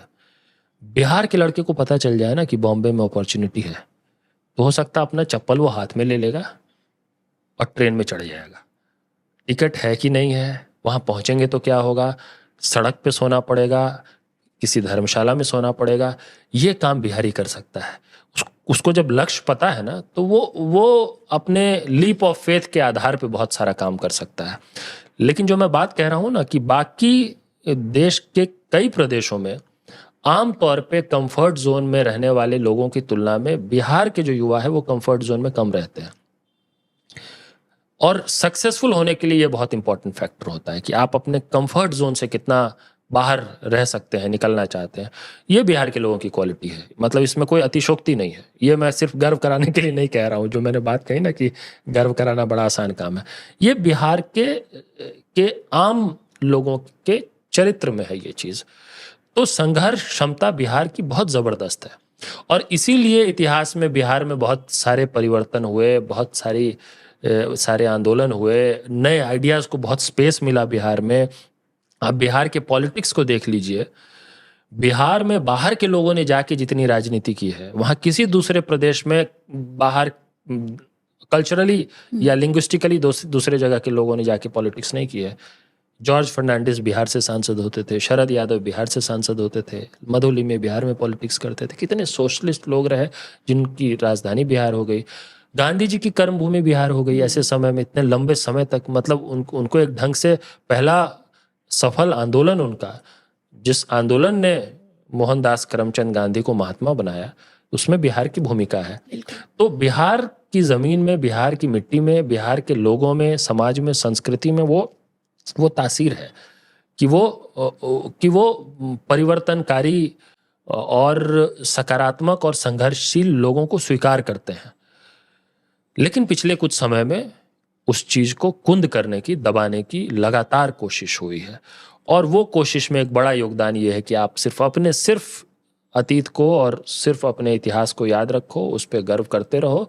वर्तमान में जो आपकी हालत खराब है उस गर्व का पर्दा डाल दो और बस जाति धर्म के नाम पे बटे रहो, वोट करते रहो और लोगों को सत्ता में लाते रहो। गर्व कैसे याद आ रहा है कि सिंदूर, ऑपरेशन सिंदूर अभी, और खासकर वो बिहार को ध्यान में रख करके उस पर बात हो रही थी। सही आपने पकड़ा, गर्व से। ये भी देखिए, ये भी गर्व कराने के लिए ही हो रहा है। बिहार में आपको अभी जगह जगह बड़े बड़े पोस्टर मिल जाएंगे मोदी जी के एकदम एंग्री यंग मैन वाले छवि के साथ कि सिंदूर का बदला ले लिया, ये कर लिया। देखिए, मेरा बहुत इस मसले पे बहुत बेसिक बुनियादी प्रश्न है। हमारे देश के 26 नागरिकों की नृशंस हत्या हो गई। 4 आतंकियों ने उनकी हत्या की। वो 4 आतंकी कहाँ हैं? ऐसे स्टेट में, ऐसे प्रदेश में जहां, जो कि किसी और प्रदेश की तुलना में जहां पे की सुरक्षा और ज्यादा चाक चौबंद होती है, इंटेलिजेंस और ज्यादा एक्टिव होती है। मतलब मेरे गांव में चोरी हो जाए और थोड़ा पुलिस एक्टिव हो जाए तो मतलब चोर देश में कहीं भी चला जाए, उसको, चोर को पकड़ लेते हैं, पुलिस वाले पकड़ लेते हैं। उसमें 4 टेररिस्ट्स आकर गोलियों से भून देते हैं, उसको आप अभी तक पकड़ नहीं पाए हैं। स्केच अभी मैंने इंडियन एक्सप्रेस में पढ़ा कि उसकी जो स्केच जारी किया आपने, वो स्केच ही गलत जारी कर दिया। इसका मतलब उसको बचा रहे हैं। क्यों बचा रहे हैं? आतंकवादियों को सरकार क्यों बचाना चाहती है? मतलब पहलगाम के जो अपराधी हैं उनको सरकार बचा भी रही है। आपका ये कहीं बहुत बड़ी बात आप कह रहे हैं। तो नहीं, आप बताइए ना कि अगर इतने दिन हो गए, इतने महीने बीत गए और पहलगाम में आके इस तरह की वारदात को अंजाम देकर, आतंकवादी घटना को अंजाम देकर कोई हवा नहीं लग रहा कि वो कौन लोग थे, और उसकी जो स्केच जारी हुई अगर वो गलत है वो स्केच, तो आप इससे क्या निष्कर्ष निकालेंगे?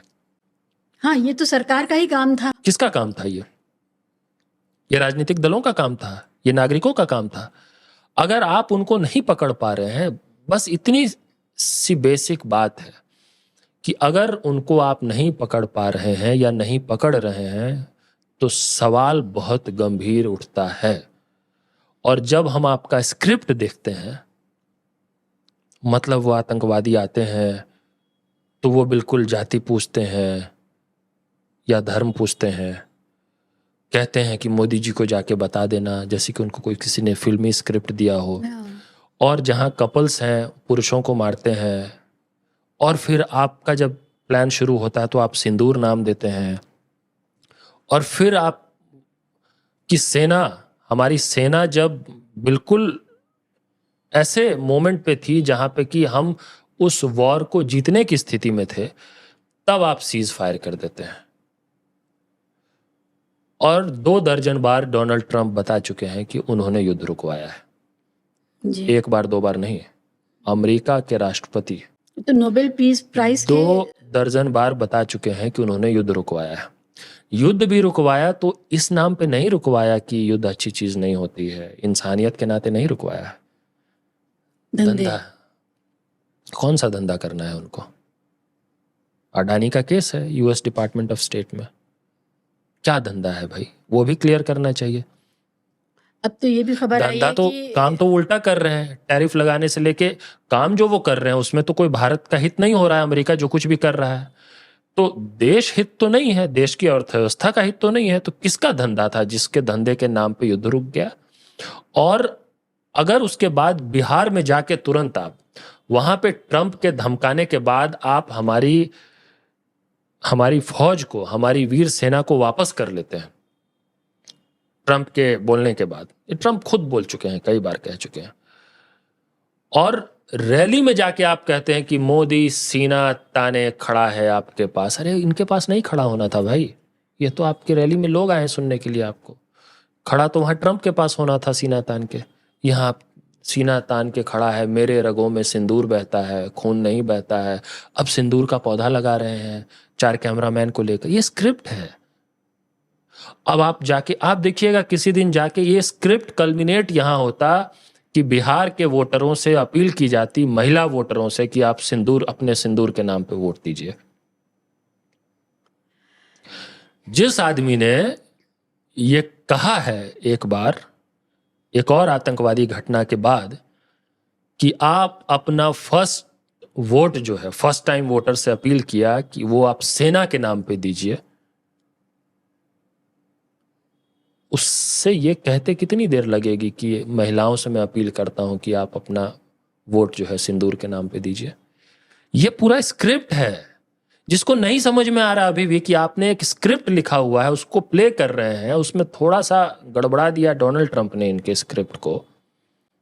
ये तो देश के साथ खिलवाड़ कर रहे हैं। आपको क्या जरूरत है? अगर ये स्क्रिप्ट नहीं है तो बिहार में आप देखिए क्यों ये सब पोस्टर्स लग रहे हैं। आप मतलब आर्मी के यूनिफॉर्म में और स्क्वाड्रन लीडर नरेंद्र मोदी बन के क्यों घूम रहे हैं? क्यों सेना का इस्तेमाल कर रहे हैं? बहुत घिनौना है। अपने चुनाव के लिए, अपनी राजनीति के लिए। इस पे क्यों नहीं सवाल पूछा जाना चाहिए? इस पे सवाल पूछने पर मतलब उल्टा वार क्यों हो जाना चाहिए? हर देशभक्त को सवाल पूछना चाहिए भाई। बीजेपी का जो सपोर्टर है उसको भी पूछना चाहिए कि एक तो आपने ट्रंप के धमकाने के बाद, मैंने कहा ना कि ये हमारी ब्रेव आर्म्ड फोर्सेस को एक डरपोक प्रधानमंत्री मिल गया है, ट्रंप से डरने वाला प्रधानमंत्री मिल गया है। और इसके बावजूद आप लगे हुए हैं, लोग चर्चा नहीं कर रहे हैं, लेकिन आप दिन रात सिंदूर सिंदूर सिंदूर बोल रहे हैं। मतलब देखिए, जनरल ट्रैक्शन नहीं है, लोगों में तो आक्रोश है। मैं बता रहा हूं ना, मैं घूमता फिरता हूं। योजना बनाने लग गए बीच में कि अब घर घर सिंदूर देंगे। अब उस पिटाने लग जाते बेचारे। उसमें इनको सेंस आ गया कि ये तो मतलब गड़बड़ हो जाएगा, तो उसको कह दिया कि नहीं, अब ऐसा कुछ नहीं, योजना नहीं था। लेकिन आप दिन रात सिंदूर सिंदूर सिंदूर बोल रहे हैं। आपको उस शब्द के इर्द गिर्द खेलना है, कोई दूसरा कारण ही नहीं है। मतलब ये बात क्यों नहीं समझ में आ सकती किसी को? ठीक है, मान लेते हैं हमने कि आपको डर नहीं लगा ट्रंप से। मान लेते हैं कि ट्रंप ने आप युद्ध रुकवा दिया, धंधे के नाम पे भारत के हित में आपने रोक दिया, सब कुछ कर दिया। अभी क्यों बिहार में सिंदूर सिंदूर कर रहे हैं आप? इसका क्या जवाब है? और जहां करना था उसको तो आपने गुजरात में छोड़ दिया है।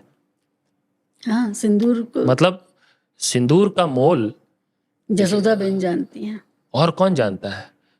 और ये आदमी चला है घर घर सिंदूर बांटने। ये बड़ा दुर्भाग्यपूर्ण है ये सब। और ये मुझे लगता है कि ये सब कोशिश सफल नहीं होने वाला है। इस तरह से हमारी देश की सुरक्षा के साथ समझौता, देश की सेना का राजनीति में इस्तेमाल, और एक सेना के एक ऑपरेशन का अपने इलेक्शन कैंपेन में बिल्कुल भद्दे ढंग से इस्तेमाल, ये लोग समझ रहे हैं, इस बार समझ रहे हैं। कितना भयानक है कि पहले आपने पुलवामा कर लिया, 40-41 लोग उसमें चले गए, देश के सपूत नौजवान और जो देश की सेवा के लिए आए थे यूं ही खत्म। अभी तक जवाब, पुलवामा का जवाब अभी तक कहाँ मिला कि वो कहाँ से आया, आरडीएक्स कहाँ से आया? ये बेसिक, जैसे मैंने इसमें कहा ना, बेसिक क्वेश्चन ये है कि ये 4 आतंकवादी क्यों नहीं पकड़े गए और इनका स्केच गलत क्यों जारी कर दिया गया। उसी तरह पुलवामा में भी बेसिक क्वेश्चन था, कितना किलोग्राम आरडीएक्स कहाँ से आ गया? कि गलत स्केच जारी करने का मतलब है कि असली अपराधियों को बचा लेना।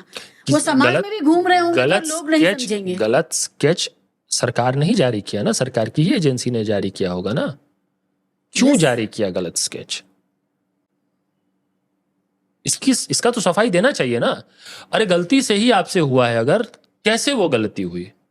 मतलब जिसका स्केच आपने जारी किया है वो कैसे आ गया आपकी नजर में? वो कौन है? इससे क्यों ना समझा जाए कि जो असल आतंकवादी है उनको आप नहीं पकड़ना चाहते हैं? क्यों नहीं पकड़ना चाहते हो उनको? सवाल तो है ना ये सब। ये सवाल तो देखिए, किसी को भी जिसको देश की चिंता है, किसी को भी जो इससे व्यथित है इस तरह की आतंकवादी घटना से, वो तो ये बात पूछेगा ना। ये बात जो नहीं पूछेगा उसको तो सच में देश की चिंता ही नहीं है, उसको तो सिर्फ मोदी के इमेज की चिंता है, उसको तो व्यक्ति के इमेज की चिंता है। और उस व्यक्ति के इमेज ने ऐसा बेड़ागर्क किया है कि अभी दुनिया भर में हमारी विदेश नीति फ्लॉप होती जा रही है। ना रशिया साथ दे रहा है आपका, ना अमेरिका साथ दे रहा है। हमारे पड़ोस के सारे देश हमारे साथ हुआ करते थे आज से 10 साल 12 साल पहले तक। बांग्लादेश हमारे साथ था, श्रीलंका हमारे साथ था, नेपाल हमारे साथ था, भूटान हमारे साथ था, पाकिस्तान को छोड़ के सारे पड़ोसी देश हमारे साथ थे। आज एक भी हमारे साथ नहीं है। सब लोग चाइना की ब्लॉक में आ चुके हैं। आपकी पूरी फॉरेन पॉलिसी फेल हो रही है। फेल होने का प्रमुख कारण यह है कि आप एक देश की दूसरे देश के साथ जिस तरह नीति होनी चाहिए उससे ज्यादा आप पूरी तरह से पर्सनैलिटी सेंट्रिक बना देते हैं। उछलने कूदने लग जाते हैं, गले मिलने लग जाते हैं।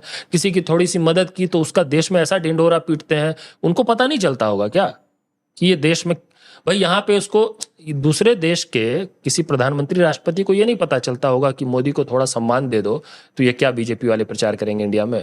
ये देखो मोदी के सामने कैसे झुका फ्रांस, मोदी के सामने कैसे झुका जर्मनी। कुछ तो लिहाज रखना चाहिए ना। अगर ये इस तरह से थोड़ी विदेश नीति चलता है।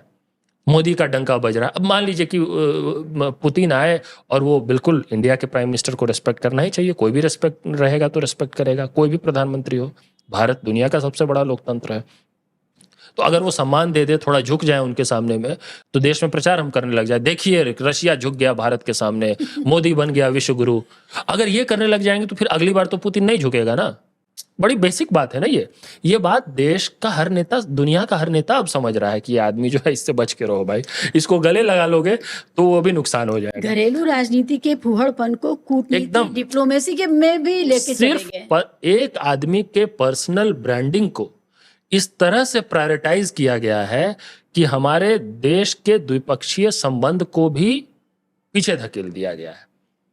तो इस सरकार की फॉरेन पॉलिसी में इंडिया के बायलैटरल टाइज अच्छे हो, उससे ज्यादा प्राथमिकता इस बात को लेकर है कि भारत के अंदर भारत के लोगों को लगे कि मोदी का डंका बज रहा है। ये मेन चीज है। तू क्या है बे, हाँ, हम पूछते हैं। हाँ, तो ये बात तो समझ में आना चाहिए ना किसी को भी। वरना आप देखिए इस वक्त ही युद्ध के बीच में पाकिस्तान को कितना बड़ा लोन दिया गया, किसी ने विरोध नहीं किया।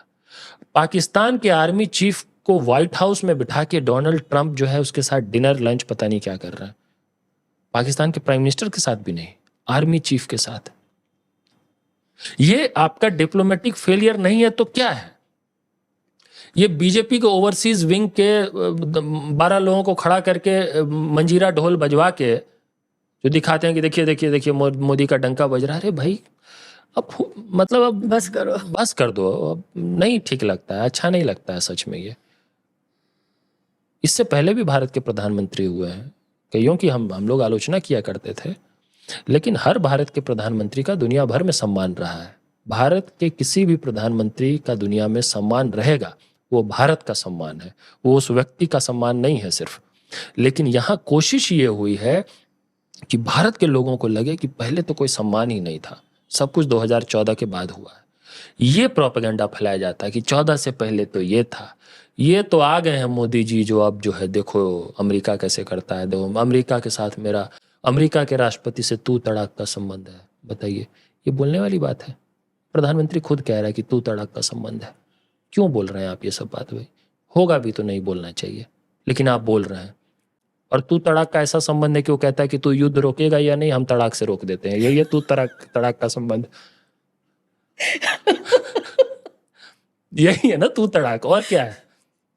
कोविड के बीच में राष्ट्रपति ने मांग लिया कि तू रेमडेसिविर देगा कि नहीं, ये नहीं HCQS हाइड्रोक्सीक्लोरोक्विन याद है मुझे।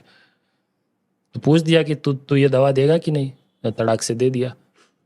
ये तू तड़ाक का संबंध। और किसको कहेंगे तू तड़ाक का संबंध? पूरे दुनिया के हेड ऑफ स्टेट्स को बुला रहे हैं अपने शपथ ग्रहण में, आपको नहीं बुला रहे हैं, आप कहेंगे तू तड़ाक का संबंध है।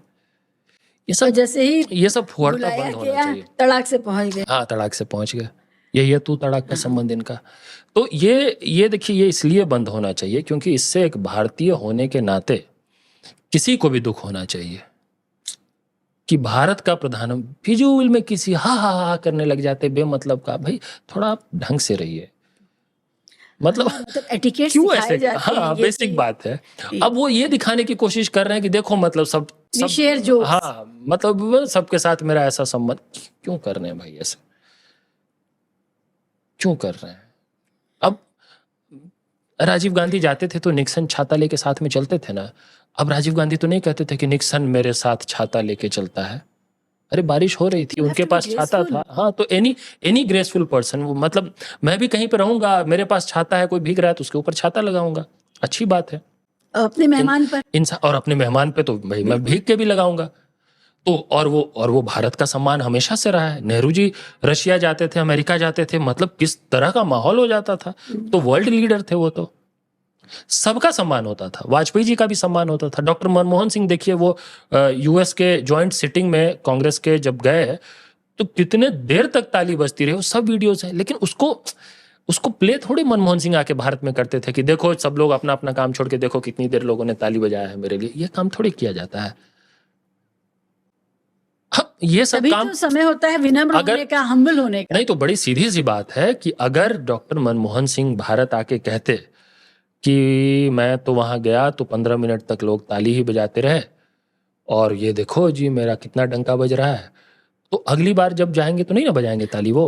मतलब अगर मुझे पता है कि मैं आपको जो सम्मान दूंगा आप उसको किस तरह से प्ले करेंगे अपने ऑडियंस में कि देखो अनुपम को मैंने झुका दिया। मैं छोटा सा एग्जांपल है, मैं शिवाजी से अनुपम की मुलाकात हुई, मैंने कहा बहुत रिस्पेक्टफुली कि मैम हाउ आर यू, ठीक है देखो ये बड़ा नेता बनता है मेरे सामने, देखो इसकी क्या औकात है। तो जब मुझे पता चलेगा तो मैं अगली बार थोड़ा सजग रहूंगा कि नहीं भाई अब मतलब वैसे भी नहीं रहना है। तो ये तो बहुत बेसिक साइकोलॉजी है ना। सिर्फ इस कारण से हमारी विदेश नीति गड़बड़ाई है, एक चीज और क्योंकि है, हमारी सारे मीडिया विदेश ने भी नीति के बर्बाद किया हमारी मीडिया आप तो देखिए रात भर मीडिया में को जो आप सेपरेट करके पाकिस्तान मत देखिए ना, सेपरेट करके मत देखिए। Media is not a separate entity. Islamabad पे हमला हो गया था, लाहौर पे कब्जा हो गया था हाँ। और जी न्यूज ने कब्जा किया था। लिखा है जी न्यूज ने कि जी न्यूज ने किया लाहौर पे कब्जा। हाँ मैंने देखा है ये चीज। ये भी हुआ है। मतलब सेना ने नहीं किया कब्जा, वो रिपोर्ट ये नहीं कर रहे कि वो लिख रहे हैं कि जी न्यूज ने किया लाहौर या इस्लामाबाद कहीं पे कब्जा। मैंने देखा, स्क्रीनशॉट देखा मैंने वो। तो अब मतलब चर्चा ये चल रही थी कि सीज फायर तो हो गया लेकिन सुधीर चौधरी इस्लामाबाद छोड़ेंगे कि नहीं छोड़ेंगे। सवाल ये है, आज तक जो लाहौर में है मोदी को ट्रंप ने रोक लिया, आज तक को कौन रोकेगा? तो ये मीडिया की बेशर्मी, तो ये क्योंकि मीडिया जो ऑपरेट कर रही है हमारे देश में, media is not a separate independent entity, it is the extension of the executive. Yes ये जो लोग काम कर रहे हैं उसका एक प्रोपेगेंडा विंग है, विभाग है, उसकी तरह ये काम कर रहे हैं। तो इसलिए इस तरह से काम कर, कोई कितना भी सनक जाएगा इस तरह की रिपोर्टिंग खुद से नहीं करेगा। ये कहीं कुछ तो से गड़बड़ हुआ है। वहाँ कुछ एक फंडामेंटली जैसे फ्लॉड है। कोई सलाइन जैसे चढ़ाते हैं ना, जो बेशर्मी का सलाइन चढ़ा दिया गया मीडिया को भारत की, कि तुम कितने भी बेशर्म हो सकते हो, तुम्हें बिल्कुल फिक्र करने की जरूरत नहीं है, कोई चिंता और तुम बस अपने लोकल कॉन्स्टिट्यूंसी के कंजम्पशन के लिए काम करो, बाकी भूल जाओ। ठीक बात है। आप ये देखिए कि जिस रात ये हुआ 8 और 9 की रात को ये कब्जा हो गया था और लग रहा था कि शायद अफगानिस्तान तक पहुंच जाएंगे, अगले दिन सारे विदेशी मीडिया ने इसको कवर किया और उस पर चर्चा की। हमारी मीडिया चर्चा में है अब कि हमारी मीडिया क्या कर रही है, और मीडिया को इसका फर्क नहीं पड़ता। शर्म ही नहीं है ना। और बड़े बड़े नाम हैं, मतलब वो बड़े, उनको कहिए ही मत, ये सब बेशर्म नाम है, इनको इनके बारे में चर्चा भी करने की जरूरत नहीं है।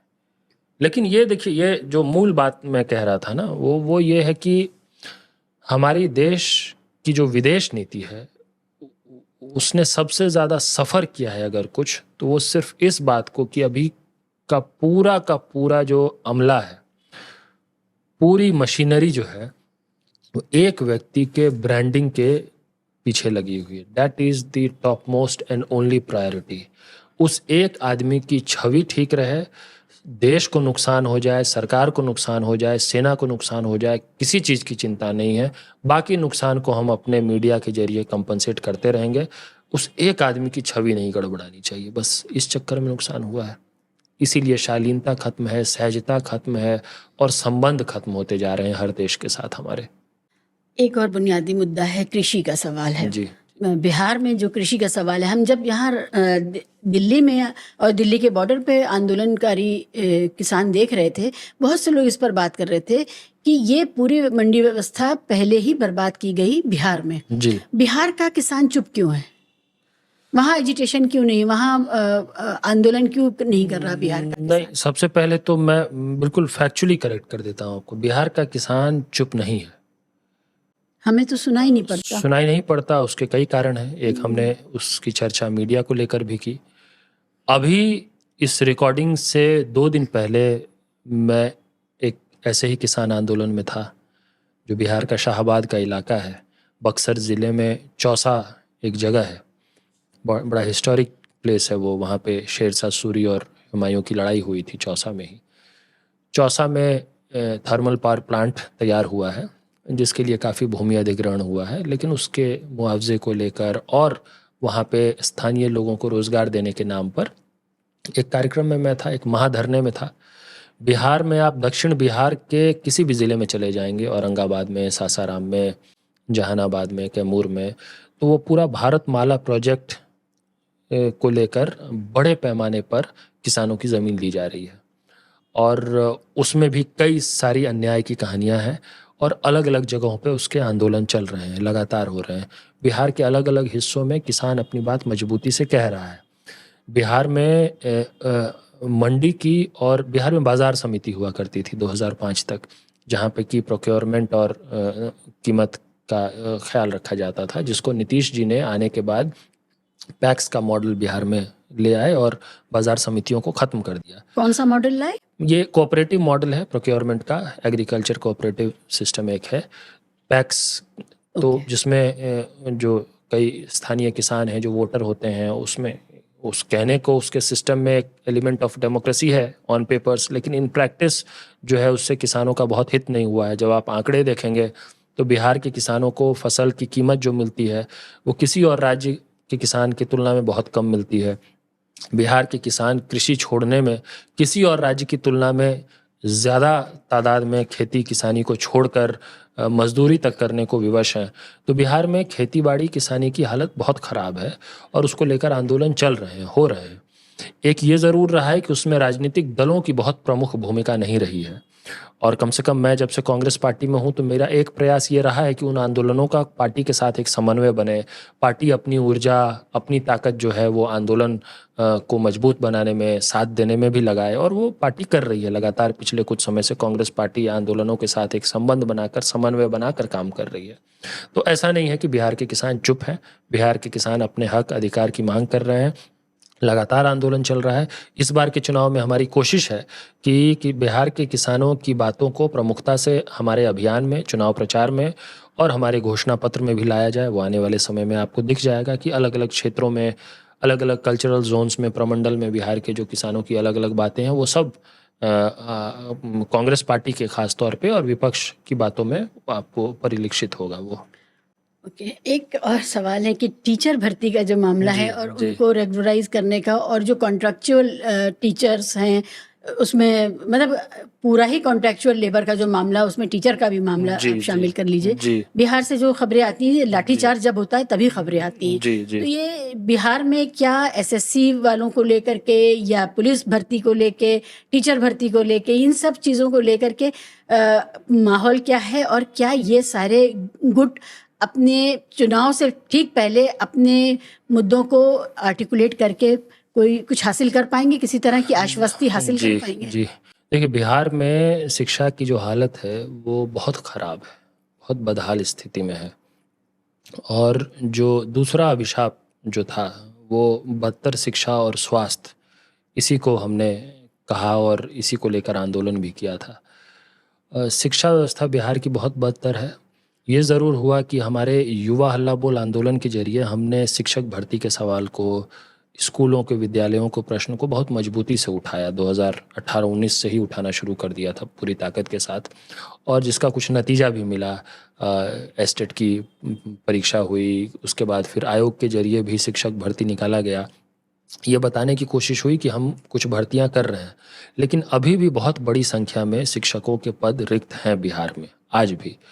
और जहाँ तक परीक्षाओं और भर्तियों का सवाल है, तो एक तो बिहार में पता नहीं बिहार की सरकार में ऐसा क्या है कि जब भी कोई अपनी वाजिब मांगों के लिए भी शांतिपूर्ण ढंग से, लोकतांत्रिक ढंग से बिहार की राजधानी पटना में प्रदर्शन करता है, ये लगभग तय है कि उसके ऊपर लाठी तो बरसेगी ही। आम तौर पे ऐसा होता ही नहीं है। पटना में आप देखिएगा कि गांधी मैदान है, वहाँ से कई बार कई प्रदर्शन मार्च शुरू होता है, और वो डाक बंगला चौराहा आते आते, और या अगर उससे आगे निकल गए तो कोतवाली पहुँचते पहुँचते तो लाठीचार्ज होना ही है, तय है। ऐसी स्थिति बन गई है। पहले डीएम आके मिलता था, या कोई बड़ा अधिकारी आके मिलता था, कमिश्नर मिलता था, या कोई नेता आता था। ये अन्ना आंदोलन तक हमने देखा कि बड़े बड़े मंत्री जाकर आंदोलनकारियों से मिल रहे थे और कह रहे थे आपकी सारी मांगे हम मान रहे हैं। अब कुछ नहीं होता। नहीं, तो उसका एक बड़ा कारण तो ये है कि आंदोलनों को ही एक क्रिमिनलाइज कर दिया गया है हमारे देश में पिछले कुछ समय में, और ये बहुत दुखद है। दुखद इसलिए भी है कि कम से कम हमारे देश में आंदोलनों के प्रति आम जन भावना और जो धारणा रही है वो बहुत सकारात्मक रही है। किसी की भी सरकार हो और कोई किसी भी पार्टी का समर्थक हो, जब भी कोई आंदोलन होता था तो उसको हम पॉजिटिव नज़र से देखते थे कि ये कुछ पॉजिटिव चर्निंग हो रहा है, इसका समर्थन का भाव आम लोगों में जनरली आंदोलनों के प्रति रहता था। उसका एक कारण ये भी रहा है कि हमें आज़ादी आंदोलन, राष्ट्र ही हमारा आंदोलन से बना, जन्म हुआ है, हमारा संविधान स्वतंत्रता आंदोलन की प्रक्रिया से निकल के तैयार हुआ है, तो आंदोलनों के प्रति एक पॉजिटिव भावना थी। पिछले कुछ वर्षों में आंदोलनों को डिस्क्रेडिट करना और क्रिमिनलाइज करने की एक कोऑर्डिनेटेड एफर्ट किया गया है, जिसमें मीडिया ने बड़ी भूमिका निभाई है, और जो सरकार है केंद्र सरकार, उसकी बहुत बड़ी भूमिका रही है। संसद में खड़े होकर प्रधानमंत्री जी आंदोलन जीवी इस ढंग से कहते हैं जैसे कि ये कोई अपराधी किस्म के लोग हों, कुछ गलत कर रहे हैं। इतना तो ज़रूर बना दिया गया है कि अगर जो सेंसिबल लोग अगर इस प्रोपेगेंडा को ना भी माने कि जो आंदोलन कर रहा है वो देशद्रोही है, इतना ज़रूर मानने लगा है कि जो आंदोलन कर रहा है वो कुछ रुकावट पैदा कर रहा है, हाँ, वो कुछ जो है ना वो व्यवधान पैदा कर रहा है, वो कुछ नेगेटिव काम कर रहा है। ये बहुत खराब हुआ है हमारे देश में। तो इसीलिए जनरल पब्लिक सेंटिमेंट आंदोलनों के प्रति जैसा हुआ करता था वैसा आज नहीं है, क्योंकि उस सेंटिमेंट के साथ खिलवाड़ हुआ है। तो आंदोलन भी लोग तब करते हैं जो अपने गर्दन पे तलवार लटकती है, और सिर्फ वही लोग करते हैं, फिर दूसरा उस वक्त साथ नहीं देता, और फिर जब दूसरे की बारी आती है तो फिर ये साथ नहीं देते। तो सब अपने अपने बबल्स में अपनी अपनी बात कहते रहते हैं। मैं तो पिछले कई वर्षों से एक बात जो कंटिन्यूअसली कह रहा हूं वो यही है कि जिस दिन हमारे देश के सभी नागरिकों में ये बोध हो जाएगा कि अन्याय किसको कहते हैं, और कोई भी अन्याय जो है, जो एक मशहूर कथन है कि injustice anywhere is a threat to justice everywhere, इस भावना को अगर लोग समझ जाएंगे तो अपने आप कई तरह के अन्याय पे रोक लग जाएगी। दिक्कत है कि जब तक हमको लगता है कि नहीं वो तो बैठा हुआ किसान है, मुझे मेरा क्या लेना देना, मैं कौन सी खेती करता हूँ, वो तो शिक्षक भर्ती के लिए कर रहा है, मेरा क्या लेना देना, वो तो एसएससी रेलवे के लिए कर रहा है, मैंने कौन सी भर्ती दी है, तो मुझे रेगुलराइजेशन के लिए करना है, तो दूसरे को उससे क्या मतलब रहता है। अभी तो सब अपने अपने सेक्टर्स अपने अपने बबल्स में कर रहे होते हैं, और बाकियों की सिंपैथी भी नहीं होती है उनके प्रति, मतलब साथ होना तो दूर की बात है, सिंपैथी भी नहीं होती है। ये ऐसा एक बना दिया गया है। ये बनाने से जो सत्ता में होते हैं उनका फ़ायदा तो होता ही है, वो बहुत आसानी से किसी भी तरह के रेजिस्टेंस को डील कर लेते हैं, लेकिन ये बनाने से हमारा समाज बेहतर फिर नहीं बनता है। समाज जो है धीरे धीरे हताशा निराशा की दिशा में बढ़ने लग जाता है जब हर इस तरह के आंदोलनों को दबाने कुचलने की कोशिश होगी। बिहार में क्या हुआ है कि लगभग 1 दर्जन तो सिर्फ पेपर लीक हुए हैं 1 दर्जन पिछले 7-8 साल में। अब आप 1 दर्जन सुन के आश्चर्यचकित है, मैं कह रहा हूं कि 1 दर्जन पेपर लीक की जानकारी मिली है। अब हम थोड़ा और आश्चर्यचकित हो सकते हैं, क्योंकि मैं फिर से दिस इज कॉमन सेंस, अगर 1 दर्जन बार ही पेपर लीक हुआ होता और सब के सब सही होते। पता चल गए होते, बाहर आ गए, तो इसी से पेपर लीक बंद हो जाएगा। क्योंकि भाई धंधा है ना, ये तो इंडस्ट्री है, मुनाफा नहीं मिल रहा है। हर बार पेपर लीक हम करवा रहे हैं, हर बार भाई पकड़ में आ जा रहा है कि पेपर लीक हुआ था इस परीक्षा में, तो क्यों करेंगे? तो क्यों करेंगे ना। ये बहुत तो सेल्फ करेक्टिव मामला है ना ये, कि जितनी बार पेपर लीक करवा रहा हूं मैं, उतनी बार पकड़ में आ जा रहा है। तो अगर एक दर्जन की जानकारी आपको हमको है, तो मेरा मानना है कि कम से कम उसका 3 गुना तो जरूर हुआ होगा। मतलब 3 बार कोशिश किया होगा और एक पेपर लीक हो गया, 2 नहीं पकड़ में आए, तभी तो आज भी पेपर लीक हो रहा है। वायबिलिटी तभी वायबिलिटी आती है ना। तो इसीलिए 1 दर्जन की जानकारी है ये कहना चाहिए हमें, 1 दर्जन पेपर लीक हुए हैं ये नहीं कहना चाहिए। पेपर लीक हर हाल में इससे ज्यादा हुए हैं रिपोर्टेड। तो ये इतना चिंताजनक विषय है। इसको लेकर अगर एजिटेशन हो जाए तो सरकार बिल्कुल संवेदनहीन हो जाती है, सुनती नहीं है। उनको लगता है कि मतलब कौन सा, उनके पास एक अजीब सा राइट है कि उनको सुनने समझने की ज़रूरत ही नहीं है, लोगों को सड़क पे आना ही नहीं चाहिए, बस बैठे रहना चाहिए। तो हमने तो लगातार संघर्ष किया ही है इन विषयों को लेकर। क्या सुधार हो सकते हैं ये भी सुझाने की कोशिश की है। समझ में आ गया है कि सरकारों को इन सुझावों से बहुत लेना देना नहीं है।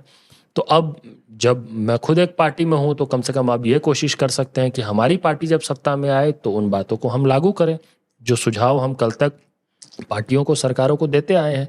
अब I am in the system, in the party, तो हमारी कोशिश होगी कि जो जितने भी वो तरीके हैं जिससे भर्ती प्रक्रिया को हम सुचारू और सही बना सके, ट्रांसपेरेंट बना सके, टाइम बाउंड बना सके, फेयर बना सके, पेपर लीक की संभावनाओं को खत्म कर सके, उन सब चीज़ों को हम लागू करेंगे।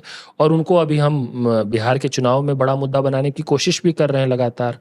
आपने देखा होगा पिछले कुछ महीनों में कांग्रेस पार्टी के कई अभियानों में लगातार पलायन, बेरोजगारी की बात हो रही है, और किस फोर्स के साथ हो रही है आप ये भी देखिए। आप बिहार के किसी भी व्यक्ति से बात करिएगा, इस वक्त सबसे ज्यादा जमीन पर अगर कोई पार्टी सक्रिय है मुद्दों पर, जो कैंपेन्स चला रहे हैं, तो वो हमारी पार्टी है इस समय। और हम इन्हीं वाजिब मुद्दों पर बात कर रहे हैं लगातार, पलायन, बेरोजगारी, किसानों के विषय पर, भागीदारी के मुद्दे पर, इन सब पे लगातार हम बोल रहे हैं। आपके नेता समय दे रहे हैं बिहार में? जी, समय दे रहे हैं और उनके समय देने से कई लोगों में काफ़ी घबराहट भी है, क्योंकि उनके समय देने का बहुत सकारात्मक असर हो रहा है। उत्तर प्रदेश में भी हमने ये बात देखी कि जी, बहुत बड़ी तादाद में लोग पलट के, मतलब जो रिजल्ट आया है उसमें बहुत बड़ी भागीदारी कांग्रेस को के पास जो नया वोटर आया या जो वापस पलट के आया है उसकी रही है। अभी हम पार्टी पॉलिटिक्स पर बात नहीं करना चाहते, क्योंकि हम पार्टी पॉलिटिक्स को इतने अहम नहीं मानते। अहम यह है कि जनता अपने मुद्दों को सही तरह से आर्टिकुलेट करे, सामने रखे, उसकी बारीकियों को समझे, और जाति से और धर्म से ऊपर उठ करके ये जो ट्रेडिशनल तरीका है बिहार और उत्तर प्रदेश के चुनावों को देखने का, उससे ऊपर उठ करके जनता अपने आत्मसम्मान के मुद्दों को सामने लाए। तो आप जिस तरह से सेतु बन रहे हैं आंदोलन, जनता के मुद्दे और पार्टी के बीच में, पार्टी के अंदर स्वागत है इस चीज़ का? नहीं, स्वागत है। मेरे मन में ये दुविधा थी पार्टी में आने से पहले कि क्योंकि दूर से देखकर ये चिंता होती थी, कई बार लगता था कि पार्टी जो है वो बांध देती है लोगों को बिल्कुल स्वतंत्र रूप से, उस ढंग से जिस तरह से हमारे लगातार काम रहा है वो करने की संभावना खत्म हो जाती है। तो एक कंसर्न और एप्रीहेंशन तो होता ही है, लेकिन ख़ास तौर पे राहुल जी के कारण, क्योंकि उनका ओरिएंटेशन बहुत क्लियर है। और जब पार्टी के टॉप मोस्ट लीडर का लाइन लेंथ ओरिएंटेशन में कोई कन्फ्यूज़न ना हो, तो वो फिर पार्टी में और हर लेवल पे रिफ्लेक्ट होने लग जाता है। तो मुझे लगता है he is very clear about one thing, कि समाज के हर वर्ग से लगातार पार्टी को रिलेट करना चाहिए। आंदोलनों के प्रति एक सम्मान का भाव उनके मन में रहता ही है। तो इस कारण से ये काम मेरे लिए भी आसान हो जाता है कि अलग अलग आंदोलन समूहों की जो बात है उसका पार्टी के साथ समन्वय बने। तो पार्टी में जो लोग भी हैं इस वक्त, वो सब ज़्यादातर लोग बहुत रिसेप्टिव हैं, बहुत सुनने वाले हैं, ख़ास तौर पे ज़मीनी मुद्दों को लेकर, अलग अलग वर्ग की चिंताओं को लेकर। तो पार्टी में रिसेप्टिबिलिटी भी है, एक्सेप्टेबिलिटी भी है, और एक बहुत प्रोएक्टिव ये है, इंटरेस्ट है कि हम ज़्यादा से ज़्यादा ज़मीनी मुद्दों को पार्टी के अभियान का हिस्सा बनाएं। तो मैं इसको लेकर बहुत ये बात आपने hopeful सही हूँ। कही, क्योंकि हम राहुल गांधी साहब को देख रहे हैं कि वो लगातार जो एजिटेशन हो रहे हैं उनमें लोगों से जा करके, प्रोटेस्ट की भूमि पे जा करके वो लोगों से मिलते हैं। जी जी तो ये जो फर्क है कि इतना बड़ा नेता जा करके आंदोलनरत लोगों से मिले, उनको सुनना चाहे, जी और फिर वहां से वो राजनीति नहीं करते हैं, वो उनकी जी बात सुन के समझ अपनी जी लेकर के आते हैं। जी तो मुझे लगता है कि ये एक बहुत बुनियादी चेंज है टॉप जी। लीडरशिप का।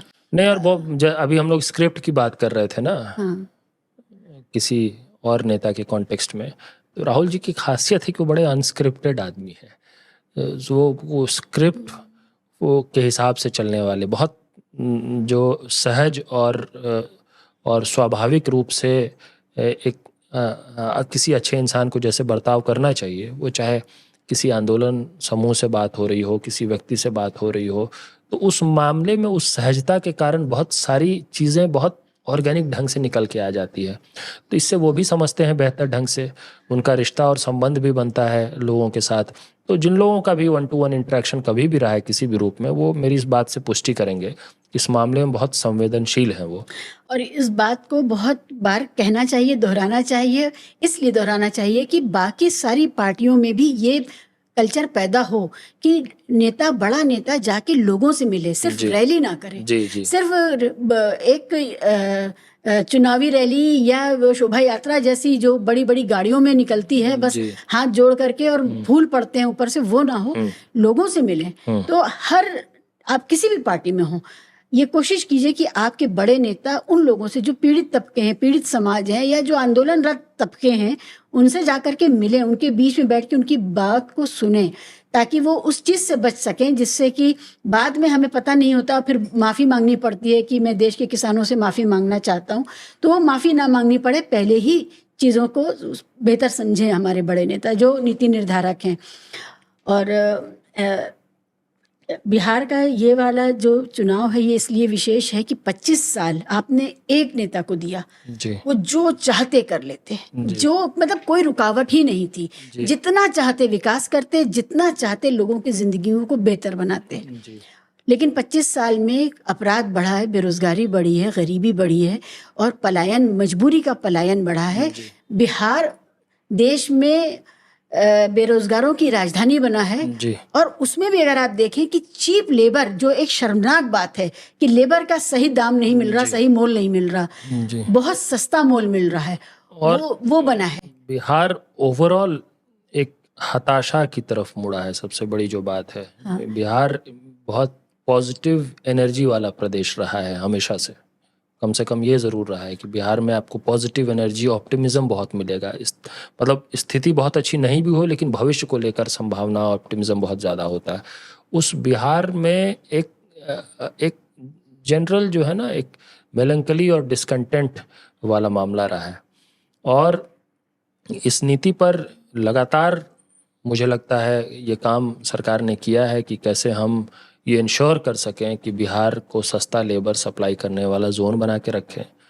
बिहारी शब्द को एक अपमानजनक शब्द एक ढंग से बना दिया गया है, और मजदूरी का पर्यायवाची है बिहारी इस वक्त इस देश में। जी। मतलब इस हद तक कि देश के किसी और प्रदेश में, किसी और शहर में, अगर कोई बंगाल के पुरुलिया से भी आया हुआ कोई मजदूर है जो बिहार कभी नहीं गया होगा, उसको भी बिहारी बोला जाता है। उड़ीसा का भी कोई होगा ना, बिहार कभी नहीं आया होगा वो, लेकिन उसको दिल्ली में, चंडीगढ़ में उसको बिहारी ही बोला जाता है और बिहारी माना जाता है। 2 रिक्शे वाले, एक ने दूसरे को कुछ ताना देना है या कुछ कहना, या हट जाओ या किनारे हो जाओ, या तुम्हें चलाना नहीं आता, इस तरह की कोई बात कह रहे हैं, तो उसको भी कहते हैं कि बिहार से आया क्या। इसीलिए मैं कह रहा हूँ कि आप समझिए ना कि और नेताओं, रिक्शे वाले हैं। हाँ, और नेताओं ने किया क्या है कि मतलब ये जो एक, जहाँ पे सच में हमें आत्मसम्मान की चिंता होनी चाहिए थी, जहाँ हमें सच में ये बोध होना चाहिए था कि अपमान का घूंट पी रहे हैं बिहारी जहाँ भी अपने प्रदेश से बाहर जा रहे हैं, वहाँ हमारे नेता जो हैं वो इतना गर्व कराएंगे आपको, आज भी इतना गर्व कराएंगे बिहारी होने के नाम पे, और गर्व करा करा के हर अपमान और शर्म के ऊपर जो है गर्व का पर्दा डाल देते हैं। ये मैंने इतनी बार देख लिया है, हर सभा में जहाँ जहाँ मैं आमंत्रित किया जाता हूँ बिहार पे बोलने के लिए, वहाँ पे ये बिल्कुल कॉमन फिनोमेना है। बिहार पे चर्चा का मतलब ही है कि अगर कोई 20 मिनट बिहार पे बात कर रहा है तो वो 19 मिनट बिहार के इतिहास पे बात करेगा, 1 मिनट अपने बारे में बात करेगा, वर्तमान पे बात नहीं करेगा, भविष्य पे बात नहीं करेगा। वर्तमान में सरकार का जो रिपोर्ट कार्ड है वो क्या कहता है? कितनी यूनिवर्सिटीज, कितने कॉलेजेस, कितने एम्स और कितने रोजगार के केंद्र बने हैं? नहीं, ये तो प्राथमिकता ही नहीं रही ना इस सरकार की, और प्राथमिकता नहीं रही, और उसका नतीजा ये है कि अभी देखिए दरभंगा में एक एम्स ऐसा खोल दिया गया था जिसकी घोषणा प्रधानमंत्री तक ने कर दिया कि दरभंगा में एम्स चल रहा है और वहाँ इलाज हो रहा है, और जिस साइट पे प्रपोज्ड था एम्स बनना, उस साइट पे एक ईंट तक नहीं गिरी थी। जी। तो वहाँ कुछ लोकल पत्रकार पहुँचने लग गए, वो घास फूस के नीचे एम्स ढूंढने लगे कि भाई कहीं पे एम्स होगा, कुछ किसी झाड़ी के नीचे एम्स ढूंढने लगे। ये हालत हो गई थी। तो कहने को चलिए पटना में एम्स है, लेकिन एम्स है पटना में तो क्या, इलाज तो अभी भी पटना का आदमी दिल्ली एम्स में कराने आ रहा है, उसकी गुणवत्ता वैसी क्यों नहीं है? तो ये ठीक है, हम एम्स खोल देंगे, हम आईआईटी खोल देंगे, लेकिन आपने जिस तरह क्वालिटी डिटीरियोरेट करवाया है पिछले कुछ वर्षों में पूरे देश भर में, आज के समय हमारे संस्थानों की, एजुकेशनल इंस्टीट्यूशंस की क्वालिटी पहले की तुलना में कितने नीचे गई है। उस पर भी सरकारी स्कूल बंद हो रहे हैं। उसकी कोई तुलना ही नहीं है। और बिहार की बात है तो आप देखिए, उत्तर प्रदेश में मुझे लगता है शायद 30 से ज़्यादा एयरपोर्ट्स हैं, गुजरात में 19 एयरपोर्ट है, बिहार में 3 ऑपरेशनल एयरपोर्ट है, बस 3। अभी घोषणा फिर से हुई है। घोषणाओं के तो सरताज है ना ये, घोषणाओं पे तो हमने बात ही नहीं की। घोषणा तो ऐसा होता ही नहीं है कि मोदी जी बिहार आए और बड़ी बड़ी घोषणा ना करें। और मैं बार बार इस डबल इंजन सरकार को लेकर जब भी बात करता हूं तो बड़ी बड़ी इसलिए बोलता हूं क्योंकि बात ये सही में बहुत बड़ी बड़ी करते हैं, मतलब लिटरली बड़ी बड़ी बात करते हैं, जिसमें इनको पता है कि काम करना है नहीं, झूठ ही बोलना है। जब झूठ ही बोलना है तो छोटा झूठ क्यों बोले हम? बड़ा झूठ बोल, इतना बड़ा झूठ बोल दो कि लोग एकदम अचंभित रह जाए। तो एक बार आए तो बोला कि कितना चाहिए, कितना दूं, रैली में पूछा ऐसे मोदी जी ने ऐसे करके कि कितना दूं, 20,000 करोड़ दूं, 30,000 करोड़ दूं। एक तो अपमानित करते हुए आप ऐसे पूछ रहे हैं जी भाई कितना चाहिए तुमको, जेब से दे रहे हैं। हाँ, जैसे कि अपने जेब से दे, 40 कर दूं, 60 कर दूं, लास्ट में कहते हैं 1.25 लाख करोड़ दिया जाओ। अब ये 1.25 लाख करोड़ मतलब बिल्कुल बिहारियों को अपमानित करने के अंदाज में इन्होंने 1.25 लाख करोड़ की घोषणा की थी बिहार के लिए की। हाँ, जिसका कोई हिसाब किताब नहीं है। कहाँ है वो 1.25 लाख करोड़? ये पिछले से पिछले चुनाव में हाँ, किया था। पिछले से पिछले में किया था, मुझे याद है। इसी तरह की कई घोषणाएं हुई। एक बार तो मुख्यमंत्री जी ने, प्रधानमंत्री जी मंच पे बैठे हैं, उनके सामने कहा कि पटना यूनिवर्सिटी को सेंट्रल यूनिवर्सिटी का दर्जा दे दीजिए। चीफ मिनिस्टर कह, एक इंजन दूसरे इंजन को कह रहा है, लेकिन वो भी नहीं हो पाया इनका। कभी आके घोषणा कर दिया कि हम मोतिहारी के चीनी मिल से बनी हुई, उसकी चीनी से बनी हुई चाय पियेंगे। वो न मिल का ठिकाना है, ना उनकी चाय का ठिकाना है, पता नहीं क्या हुआ। घोषणा तो इतनी करते हैं और बड़ी बड़ी घोषणा करते हैं जिसका ज़मीन पे कुछ नहीं होना होता है। बस वो मीडिया में बड़ा बड़ा रिपोर्ट हो जाएगा, अखबारों में बड़े बड़े हेडलाइंस बन जाएंगे उससे। चुनाव में उस पर बस कहते रहेंगे कि मोदी जी ने ये कर दिया, मोदी जी ने वो कर दिया। मोदी जी ने आके कह दिया कि विकास डबल इंजन की सरकार ने बहुत किया है। विकास की उनकी परिभाषा ही अलग है। उनके विकास की ही परिभाषा है कि बिहार लेबर सप्लायर जोन बने, ये तो विकास की परिभाषा है। तो वो विकास तो किया ही है उन्होंने। वो जो बिहार को जैसा बनाना चाहते थे वो वैसा तो बना दिया है। ये बात तो बिहार के लोगों को समझना चाहिए कि ये कोई अनइंटेंडेड नहीं है, गलती से नहीं हुआ है।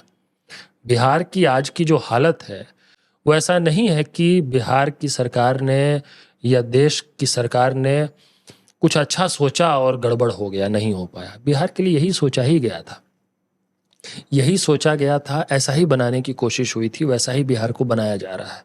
बिहार को शिक्षा, स्वास्थ्य, रोजगार सब पे फिसड्डी बना के रखना है। बिहार के लोगों को मजबूर कर देना है कि तुमको 2 वक्त की रोटी के लिए कहीं जाके, सूरत जाके, चाहे दिल्ली जाके, बम्बई जाके मजदूरी करनी पड़ेगी।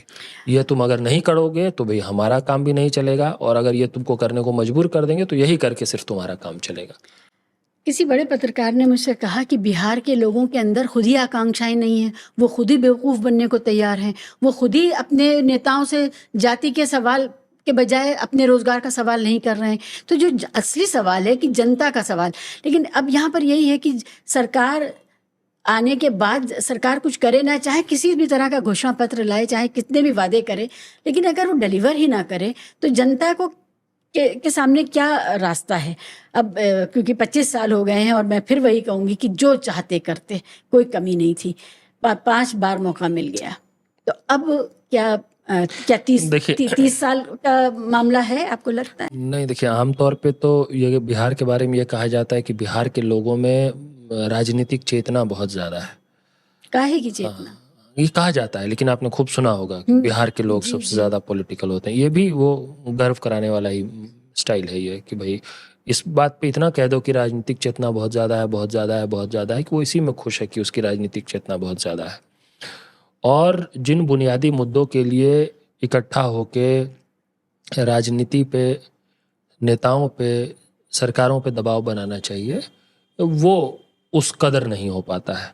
उसके बावजूद हमने अभी बात किया कि आप देखिए, युवाओं का, किसानों का, अलग अलग वर्गों के आंदोलन भी चल रहे हैं, सारी चीज़ें हो रही हैं।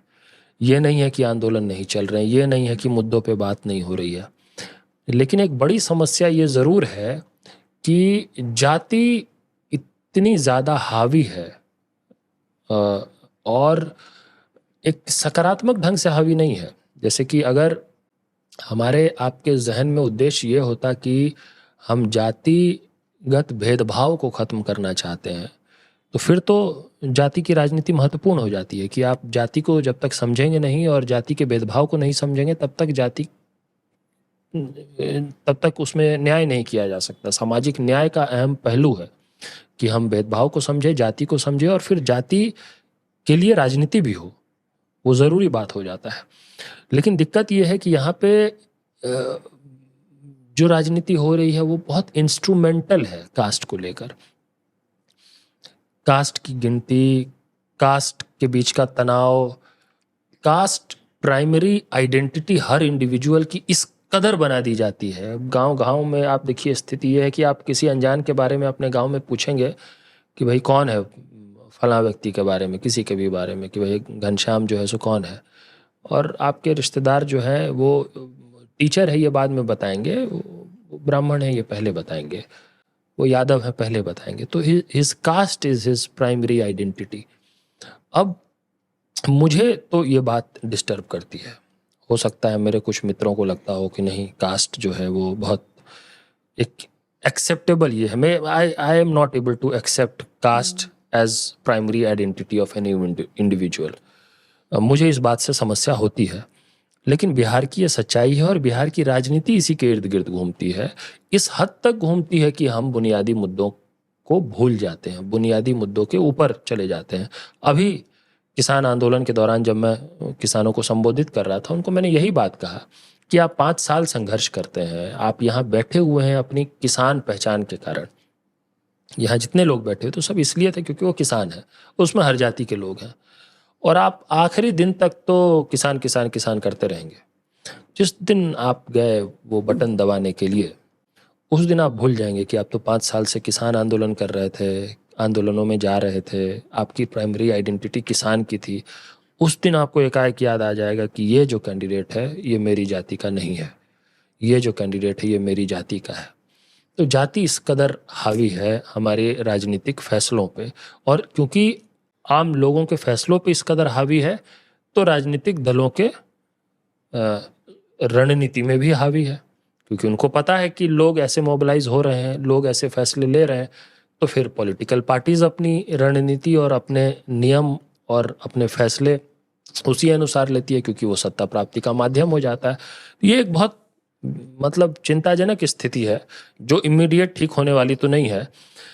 हम जितना अभी फिलहाल कर सकते हैं वो ये कि हम जाति में भागीदारी का प्रश्न है उसको सकारात्मक ढंग से उठाए, जाति के भेदभाव को मिटाने की बात सकारात्मक ढंग से उठाए, और उसके अलावा उन सभी मुद्दों को उठाए जिसके लिए आप अगर भुक्तभोगी हैं तो आप प्राइमरीली अपनी कास्ट आइडेंटिटी के कारण सिर्फ भुक्तभोगी नहीं है, आप किसान हैं, बेरोजगार हैं, महिलाएं हैं। हर जाति में महिलाओं का उत्पीड़न हो रहा है, किस में नहीं हो रहा है बताइए? अति पिछड़ों में नहीं हो रहा है, पिछड़ों में नहीं हो रहा है, जनरल कास्ट में नहीं हो रहा है, हिंदुओं में मुसलमानों में नहीं हो रहा है। महिलाओं का तो उत्पीड़न सब में हो रहा है। बेरोजगार तो सब जाति में है, किसान जो परेशान है या खेतीहर मजदूर जो परेशान है वो तो सभी जातियों में है।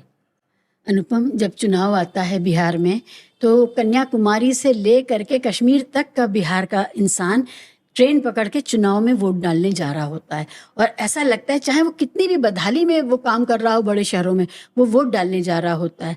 ऐसे में समाचार आ रहे हैं कि अलग अलग पॉकेट्स में अचानक बढ़ोतरी हो गई है, वही उसी तरह की बढ़ोतरी हो गई है जैसे कुछ अन्य क्षेत्रों में भी देखी गई बढ़ोतरी। एक आर्टिफिशियल इंक्रीज आया है चुनाव उसमें इलेक्टोरल रूल्स में, ठीक है। तो ये जो मामला है कि इलेक्शन कमीशन हमारे जनता के दिए हुए मैंडेट के साथ क्या कर रहा है, और उसके बाद जो मैंडेट की चोरी है वो भी हो सकती है। तो ये इलेक्शन कमीशन का जो इलेक्शंस के साथ अब जो नए तरीके का नाता बन गया है, और जिसमें जनता हताश परेशान है। महाराष्ट्र में तो जनता ने खुद अपने बैलेट से चुनाव करवा करके ये साबित किया कि इसी क्षेत्र से जो जीता है वो कैसे ईवीएम से जीता है या किसी और बाजीगरी से जीता है। हम चुनाव को दोबारा करवा करके देखिए बैलेट से दूसरा रिजल्ट मिल रहा है, और जिस पर फिर रोक लगाई गई। तो जनता अपना चुनाव कराने लगी है ये साबित करने के लिए कि इलेक्शन कमीशन का करवाया हुआ चुनाव गड़बड़ है। और जो वही है कि कई लाख वोटर बढ़ जा रहे हैं अलग अलग क्षेत्रों में आर्टिफिशियली रातों रात। कैसे निपटेगी जनता इससे? नहीं, ये तो देखिए, हमारे देश में संस्थानों की विश्वसनीयता अपने निम्नतम स्तर पे है इस वक्त। आज़ादी के बाद से आज तक में चुनाव आयोग की ऐसी क्रेडिबिलिटी इतने रॉक बॉटम पे कभी नहीं रही जितनी आज है इस समय। और एक पार्टी के तौर पे हमारी कोशिश लगातार हो रही है कि आम जनता भी जागरूक बने इस बात को लेकर, ये समझे कि चुनाव आयोग की भूमिका क्या है, निष्पक्ष स्वतंत्र लोकतांत्रिक संस्थानों की भूमिका क्या होनी चाहिए, और कैसे इन्हीं डेमोक्रेटिक इंस्टीट्यूशंस के सहारे हमारा लोकतंत्र बचता है और चलता है, किसी इंडिविजुअल के हीरोइज्म से नहीं चलता है। तो हम लगातार वो कोशिश कर रहे हैं, जितने लोकतांत्रिक माध्यम हैं। पहले तो हमने चुनाव आयोग से भी संवाद करने की कोशिश की, लेकिन खुद चुनाव आयोग ऐसे डील करता है देश की प्रमुख विपक्ष की पार्टी समय ही नहीं दे रहे हैं, जैसे कि मतलब वो खुद पार्टी हो। इसमें वो मतलब वो अपने हरकतों से चुनाव आयोग साबित कर दे रहा है कि नहीं, हम इसमें आर्बिट्रेटर नहीं है, हम वी आर द पार्टी, हम ही से आप लड़ रहे हो। हम तो आपसे सवाल पूछ रहे हैं, हमारे मन में कुछ प्रश्न हैं, उन प्रश्नों का आप जो है हमें कन्विंसिंग जवाब दे दीजिए। लेकिन आप कन्विंसिंग जवाब देने की बजाय आप लांछन लगाने लग जाते हैं, हमारे ऊपर लांछन लगाने लग जाते हैं। तो आपका रिएक्शन ऐसा है जिससे लगता है कि आपने मान लिया है कि आप इसमें पार्टी है। हम कह नहीं रहे, आपने खुद मान लिया है। तो फिर हमारे पास अदालतों का माध्यम है, सुप्रीम कोर्ट है, उसमें भी हम जा रहे हैं। और सबसे इम्पोर्टेंटली लोकतंत्र में लोग सबसे महत्वपूर्ण है, लोगों को जागृत करना सबसे ज़रूरी है। वो काम भी लगातार हो रहा है। अभी हाल में आपने देखा होगा राहुल जी ने एक काफ़ी विस्तृत लेख लिखा इस पर, कई अखबारों में आया, जिसका काफ़ी असर हुआ। आजकल राहुल जी की बातों का असर बहुत ज़्यादा हो रहा है। वो कोई बात कह दे, कुछ हो जाए तो मतलब वो पूरा इकोसिस्टम उनका पुरानी बातें सब डमाडोल हो जाता है। हाँ, हर बात उनकी सच साबित हुई है लगभग, हर बात। और कई ऐसी बातें जो जब वो पहली बार जब उन्होंने बोला होगा तो हो सकता है उनके समर्थकों को भी लगा होगा कि नहीं ज़रूरी नहीं है कि सही निकले। हर बात उनकी अंततः जाके सच साबित हुई है। तो ये बात सब लोग समझ रहे हैं। तो अभी वो लगातार इस बात को कह रहे हैं कि चुनाव प्रक्रिया में जो गड़बड़ियां हैं, खामियां हैं, उसको ठीक करने की ज़रूरत है। पार्टी के तौर पे, चुनाव लड़ने वाली पार्टी के तौर पे जो तैयारियां हम लोगों को करनी चाहिए वो हम अपने स्तर पे भरपूर वो तैयारी करने की कोशिश कर रहे हैं। अब अंततः तो चुनाव में और लोकतंत्र में फैसला जनता के हाथों में होता है, मतदाताओं के हाथ में नहीं होता है। नहीं, मुझे यही फ्रस्ट्रेशन है कि जनता का जो फैसला है वो बदल जा रहा है, वो रातों रात बदल जा रहा है। आपने देखा है हरियाणा में, महाराष्ट्र में, ये सब जगह हुआ है। और मतलब खुद प्राइम मिनिस्टर की कॉन्स्टिट्यूंसी में जितने वोट बढ़े हुए पाए गए, उतने ही वोटों से वो जीते हैं। तो बहुत सारे सवाल हैं, ऐसा नहीं है। तो मुझे ये लगता है ये जो रिचुअल है वोट डालने का, क्या ये अब जनता को सर्व कर रहा है, जनता की सेवा कर पा रहा है, और इसमें नहीं, पार्टियां ये तो कैसे बहुत सजग हों? बहुत बहुत ही फंडामेंटल क्वेश्चन आपने पूछ दिया, क्योंकि जिस दिन हम वोट डालने के रिचुअल पर ही अगर ये हो जाए कि नहीं, पता नहीं इसकी ज़रूरत है भी या नहीं, तो शायद अल्टीमेटली वो लोग भी यही चाहते हैं। मतलब वो चाहते हैं कि ये जो लोकतंत्र है, पहले तो कई तरीकों से चाहते हैं कि जितने दल कम हो, जितने अलग अलग तरह की संस्कृति वन नेशन भाषाओं वन को पार्टी। प्रतिनिधित्व करने वाले लोग कम हो, इस तरह की परिस्थिति बने। और उसमें किसी दिन तो ये भी सुना, एक तो वन नेशन वन इलेक्शन जैसी बात करते हैं कि चुनाव भी सारा एक साथ ही हो जाए, बार बार क्यों तामझाम परेशान होना। और साथ साथ ये स्थिति भी शायद बनाना चाहते हो कि भाई अल्टीमेटली उस स्थिति में आ जाए कि घोषित ही कर दें कि चुनाव के पचड़ में क्यों फंसना, भाई इतना पैसा क्यों खर्च करना, इतने अच्छे आदमी मिले हुए हम लोग को, चुनना इन्हीं को है अगर, तो फिर इतना पैसा क्यों बर्बाद करना। तो वो भी जैसे वन नेशन वन इलेक्शन के लिए भी तो ये लॉजिक दिया जाता है ना कि खर्चा बहुत होता है। मतलब ये वही बात हो गई कि लोग कहने लग जाए कि भाई मतलब रोज खाना खाना पड़ता है, उसमें तो खर्चा होता है, तो भूखे रहो 2 महीने। ये उसी तरह की बात है, भाई लोकतंत्र है, इससे ज़्यादा मूलभूत बात ही कुछ नहीं हो सकती है कि हमें चुनाव कराना है। उसमें भी अगर कहें कि खर्चा बहुत होता है, तो इसको मतलब इस तरह के लॉजिक को काउंटर करना भी मतलब लगता है हास्यास्पद बात है कि भाई इसमें खर्चा नहीं होगा तो कहाँ खर्चा करोगे तुम। तो हो सकता है किसी दिन कह दे कि भाई वन नेशन वन इलेक्शन में भी खर्चा बहुत है, उसमें भी कोई कम खर्चा थोड़े 15-20 रुपये में थोड़े हो जाएगा चुनाव, पैसा तो लगेगा ना उसमें भी। तो और अगर चुनाव करके सब लोगों ने पहले ही मूड बना रखा है कि अपने पास तो है ही एक विश्व गुरु अपने पास है, अपने विलक्षण प्रतिभा के धनी व्यक्ति हैं जिनकी कोई मतलब सानी ही नहीं है, तो क्यों चुनाव बार बार करा के पैसे बर्बाद नॉन करना। बायोलॉजिकल। हाँ, नॉन बायोलॉजिकल आदमी खुद प्रकट होके आया है, हमें मौका दिया है कि हमारा प्रधानमंत्री वो हुआ है, तो ऐसे आदमी को चुनाव की प्रक्रिया से गुजारना तो अपमान है ना ऐसे नॉन बायोलॉजिकल व्यक्ति का।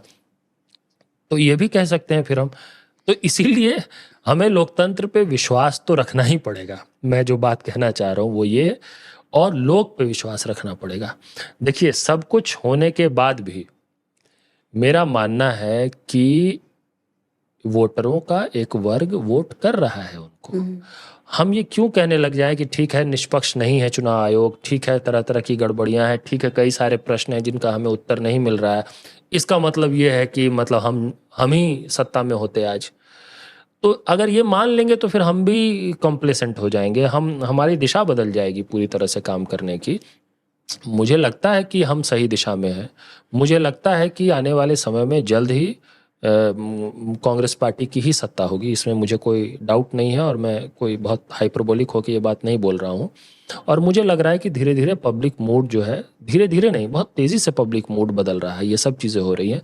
लेकिन इसका अर्थ ये कतई नहीं है कि हम लोगों के वोट देने की प्रक्रिया पे विश्वास करना ही बंद कर दें, फिर तो डिजास्ट्रस हो जाएगा। मतलब उससे आपका आशावाद सलामत रहे। जी और आपने कहा आने वाले दिनों में कांग्रेस की सत्ता आएगी ही आएगी, लेकिन जब सत्ता आए उस समय वो सारे जो आंदोलनकारी लोग हैं, आंदोलनरत गुट हैं, सेक्टर्स हैं, उन सब के मसलों का हल मिले और ये फ़र्क पता चले कि ये दूसरी सत्ता आई है और उसने पूरी संवेदनशीलता से उन बातों को समझा है और बड़े पूंजीपतियों के लिए नहीं, आम जनता के लिए काम होगा। कोई ऐसी बात जो आप कहना चाहते हो बिहार के इलेक्शन के हवाले से भी और इन जनरल पॉलिटिक्स में? देखिए, फिर बातें तो कई हैं, लेकिन क्योंकि बिहार इस वक्त एक चुनाव में जाने वाला है और बिहार बहुत ही महत्वपूर्ण प्रदेश है, सिर्फ इसलिए नहीं क्योंकि मैं बिहारी हूँ इसलिए मैं ऐसा कह रहा हूँ। बिहार इसलिए भी महत्वपूर्ण है कि ये सच में इतिहास में साबित हुआ है कि देश की दिशा जो है वो हर बार हर मौके पर बिहार की दिशा से तय होती है। कई बार ऐसे अवसर आए हैं अभी जो दिशा है जिस पर हम लोग बात कर रहे हैं, मुझे एक बहुत स्ट्रांग ये फीलिंग है, एक गट सेंस है कि बिहार का चुनाव फिर से केंद्र की राजनीति की दिशा को बहुत मजबूती से प्रभावित करेगा। इसलिए भी बिहार बहुत महत्वपूर्ण है। इसके अलावा बिहार में एक जनवादी प्रो पीपल सरकार बने, सरकार में ऐसे लोग हों जो प्रो पीपल हो। सिर्फ जनवादी सरकार अपने आप नहीं बन जाती, कोई जनवादी पार्टी अपने आप नहीं होती। पार्टी के नेतृत्व, पार्टी के लोग का उस तरह का की संवेदना हो, उस तरह का संवाद हो आम जन से, तब जाके वो बनता है। तो मुझे लगता है कि वैसी सरकार बने। और इस वक्त का तो संघर्ष बिहार में बिल्कुल बुनियादी मूलभूत सुविधाओं के लिए है। दुनिया आर्टिफिशियल इंटेलिजेंस, मशीन लर्निंग की बात कर रही है, बिहार तो इस वक्त पढ़ाई, कमाई, दवाई की बात कर रहा है। अगर ये पढ़ाई, कमाई, दवाई जैसे मूलभूत बुनियादी विषयों पर हम कम से कम आत्मनिर्भर बना दें अपने लोगों को, उनको चिंता ना करना पड़े, सरकार वो व्यवस्था कर दे जहाँ पे कि हर तरह का जो मजबूरी का पलायन है वो बंद हो जाए। और पलायन बिहार से सिर्फ लेबर का नहीं हो रहा है, पलायन बिहार से इंटेलेक्ट का भी हो रहा है, पलायन बिहार से कैपिटल का भी हो रहा है। आपने शुरू की बातचीत में कहीं पे क्रेडिट डिपॉजिट रेशियो का जिक्र किया था। क्रेडिट डिपॉजिट सीधा अर्थ ही उसका यही है कि एक तो बिहार में पैसा कम, जो कम पैसे में बिहार के लोग बैंकों में जमा करते हैं, वही पैसा है जो कर्ज के रूप में मिलता है। लेकिन बिहार के लोगों की तरफ से पैसा जितना जमा होता है, उसकी तुलना में उनको कर्ज के लिए लोन देश में सबसे कम मिलता है। तो वो पैसा कहीं तो जाता है, कहाँ मिलता है वो कर्ज? वो मिलता है गुजरात में, बंबई में। तो पलायन जो है वो लेबर का भी हो रहा है, इंटेलेक्ट का भी हो रहा है, और कैपिटल का भी हो रहा है, श्रम का भी हो रहा है, बुद्धि का भी हो रहा है, और पूंजी का भी हो रहा है। हर तरह के पलायन से बिहार इस वक्त पीड़ित है। इसका नतीजा है कि बिहार के युवा जो है आज नशा, नफरत, नकारेपन में डूबे हुए हैं पूरी तरह से। यही नशा, नफरत, नकारापन है जो बिहार के युवा अगर इसमें डूबे रह गए तो बिहार का कोई भविष्य नहीं है। इस नशा, नफरत और नकारेपन से हम निकाल लेंगे अगर युवाओं को, अगर उनको पढ़ाई, कमाई, दवाई की सुविधा मिल जाए, अगर उनको अवसर मिल जाए, क्षमता की कमी नहीं है, स्किल की कमी नहीं है, स्किल डेवलपमेंट करना ज़रूर पड़ेगा, लेकिन संघर्ष क्षमता की कमी नहीं है, कुछ करने गुजरने के जज्बे की कमी नहीं है, सब कुछ है बिहार में। यही चाहिए होता है। ह्यूमन कैपेसिटी जो कहते हैं वो बिहार में जैसा है वो आमतौर पर दुनिया में कहीं आपको नहीं मिलेगा। बस सरकार वैसी चाहिए जो उसका सदुपयोग करके सही दिशा दे सके, तो बिहार अपने आप देश का अग्रणी राज्य बन जाएगा। और ये सही बात है कि इतिहास में ज़्यादातर समय बिहार तो अग्रणी राज्य रहा है हमारे देश का, हर मायने में रहा है। नया विचार देने के मामले में, नई सोच देने के मामले में, कोई नया परिवर्तन लाने के मामले में हर वक्त बिहार की एक अलग भूमिका रही है। वो फिर से हो सकती है बशर्ते कि हमारी जो राजनीति है वो ठीक हो जाए बिहार की। वो कोशिश करने में ये चुनाव महत्वपूर्ण कदम है। ये चुनाव बिल्कुल डिसाइसिव होगा ऐसा नहीं है, इस चुनाव के बाद भी बहुत कुछ बाकी रहेगा, बहुत कुछ करना रहेगा, लेकिन this is one major step एक मायने में। उसमें हम तो लगातार लगे हुए हैं, बिहार के अभियानों में लगे हुए हैं, कैंपेन्स में लगे हुए हैं, लोगों से संवाद कर रहे हैं, सब काम कर रहे हैं। बिहार के बाहर जो लोग हैं उनको भी इंटरेस्ट लेना चाहिए बिहार के चुनाव में, क्योंकि बिहार का चुनाव सिर्फ बिहार को प्रभावित नहीं करेगा, बिहार का चुनाव देश को प्रभावित करेगा।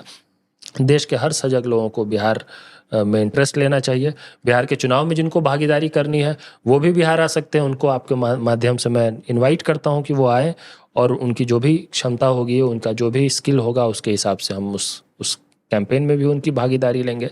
ये सब करते रह जाएंगे अगर हम सही ढंग से करते चले जाएं अगले कुछ महीने तक, तो फिर हम बिहार को भी सही ट्रैक पर ले आएंगे, और बिहार आ जाएगा तो देश अपने आप आ जाएगा, और देश आ जाएगा तो मतलब भारत का सही मार्ग पर होना ये दुनिया के लिए बहुत बड़ी बात होगी। बहुत शुक्रिया अनुपम। हमने 5 अभिशापों की भी बात करी, हमने खुद बिहार किस तरह से बीमारू जो स्टेट्स कहलाते हैं उसका बी जो है वो बिहार ही है, जी वहाँ से शुरू होता है। और ये एक बहुत लंबी छवि बन गई। पिछले 40 साल मैं देख रही हूँ कि 35-40 साल से ये चल रहा है। तभी तो चीज़ें बदलेंगी। इस बार से बदलिए, बिहार के लोग अपने लिए करें, देश के लोग भी इस देश के इस अहम हिस्से के लिए जो भी बेस्ट हो सकता है वो उस तरह की राजनीति को आर्टिकुलेट करें। और बिहार में छोटे उद्योग, कुटीर उद्योग और मध्यम श्रेणी के उद्योग आगे आएँ, अपने प्रदेश के रोज़गार को संभालें आकर के। जो बाहर मेहनत करते हैं वो वहीं करें, यहीं से पैकेट होकर के, मार्केटिंग होकर के दुनिया भर में जी। बिहार की उत्पादन जाएँ, चीज़ें जाएँ। ये बहुत छोटी सी बात है। और स्लीपर क्लास की जो ट्रेनें हैं, जो आरामदेह ट्रेनें हैं, वो बिहार के लोगों के लिए भी चलें। बिहार के लोग मुर्गियों की तरह दड़बे में बंद होकर के क्यों जाएं? उसी तरह से जैसे मुंबई के और गुजरात के लोग सफ़र करते हैं अच्छी ट्रेनों में, उस तरह की ट्रेनें बिहार के लोगों को भी मिल जाएं। तो ये सारी चीज़ें हो जाएं।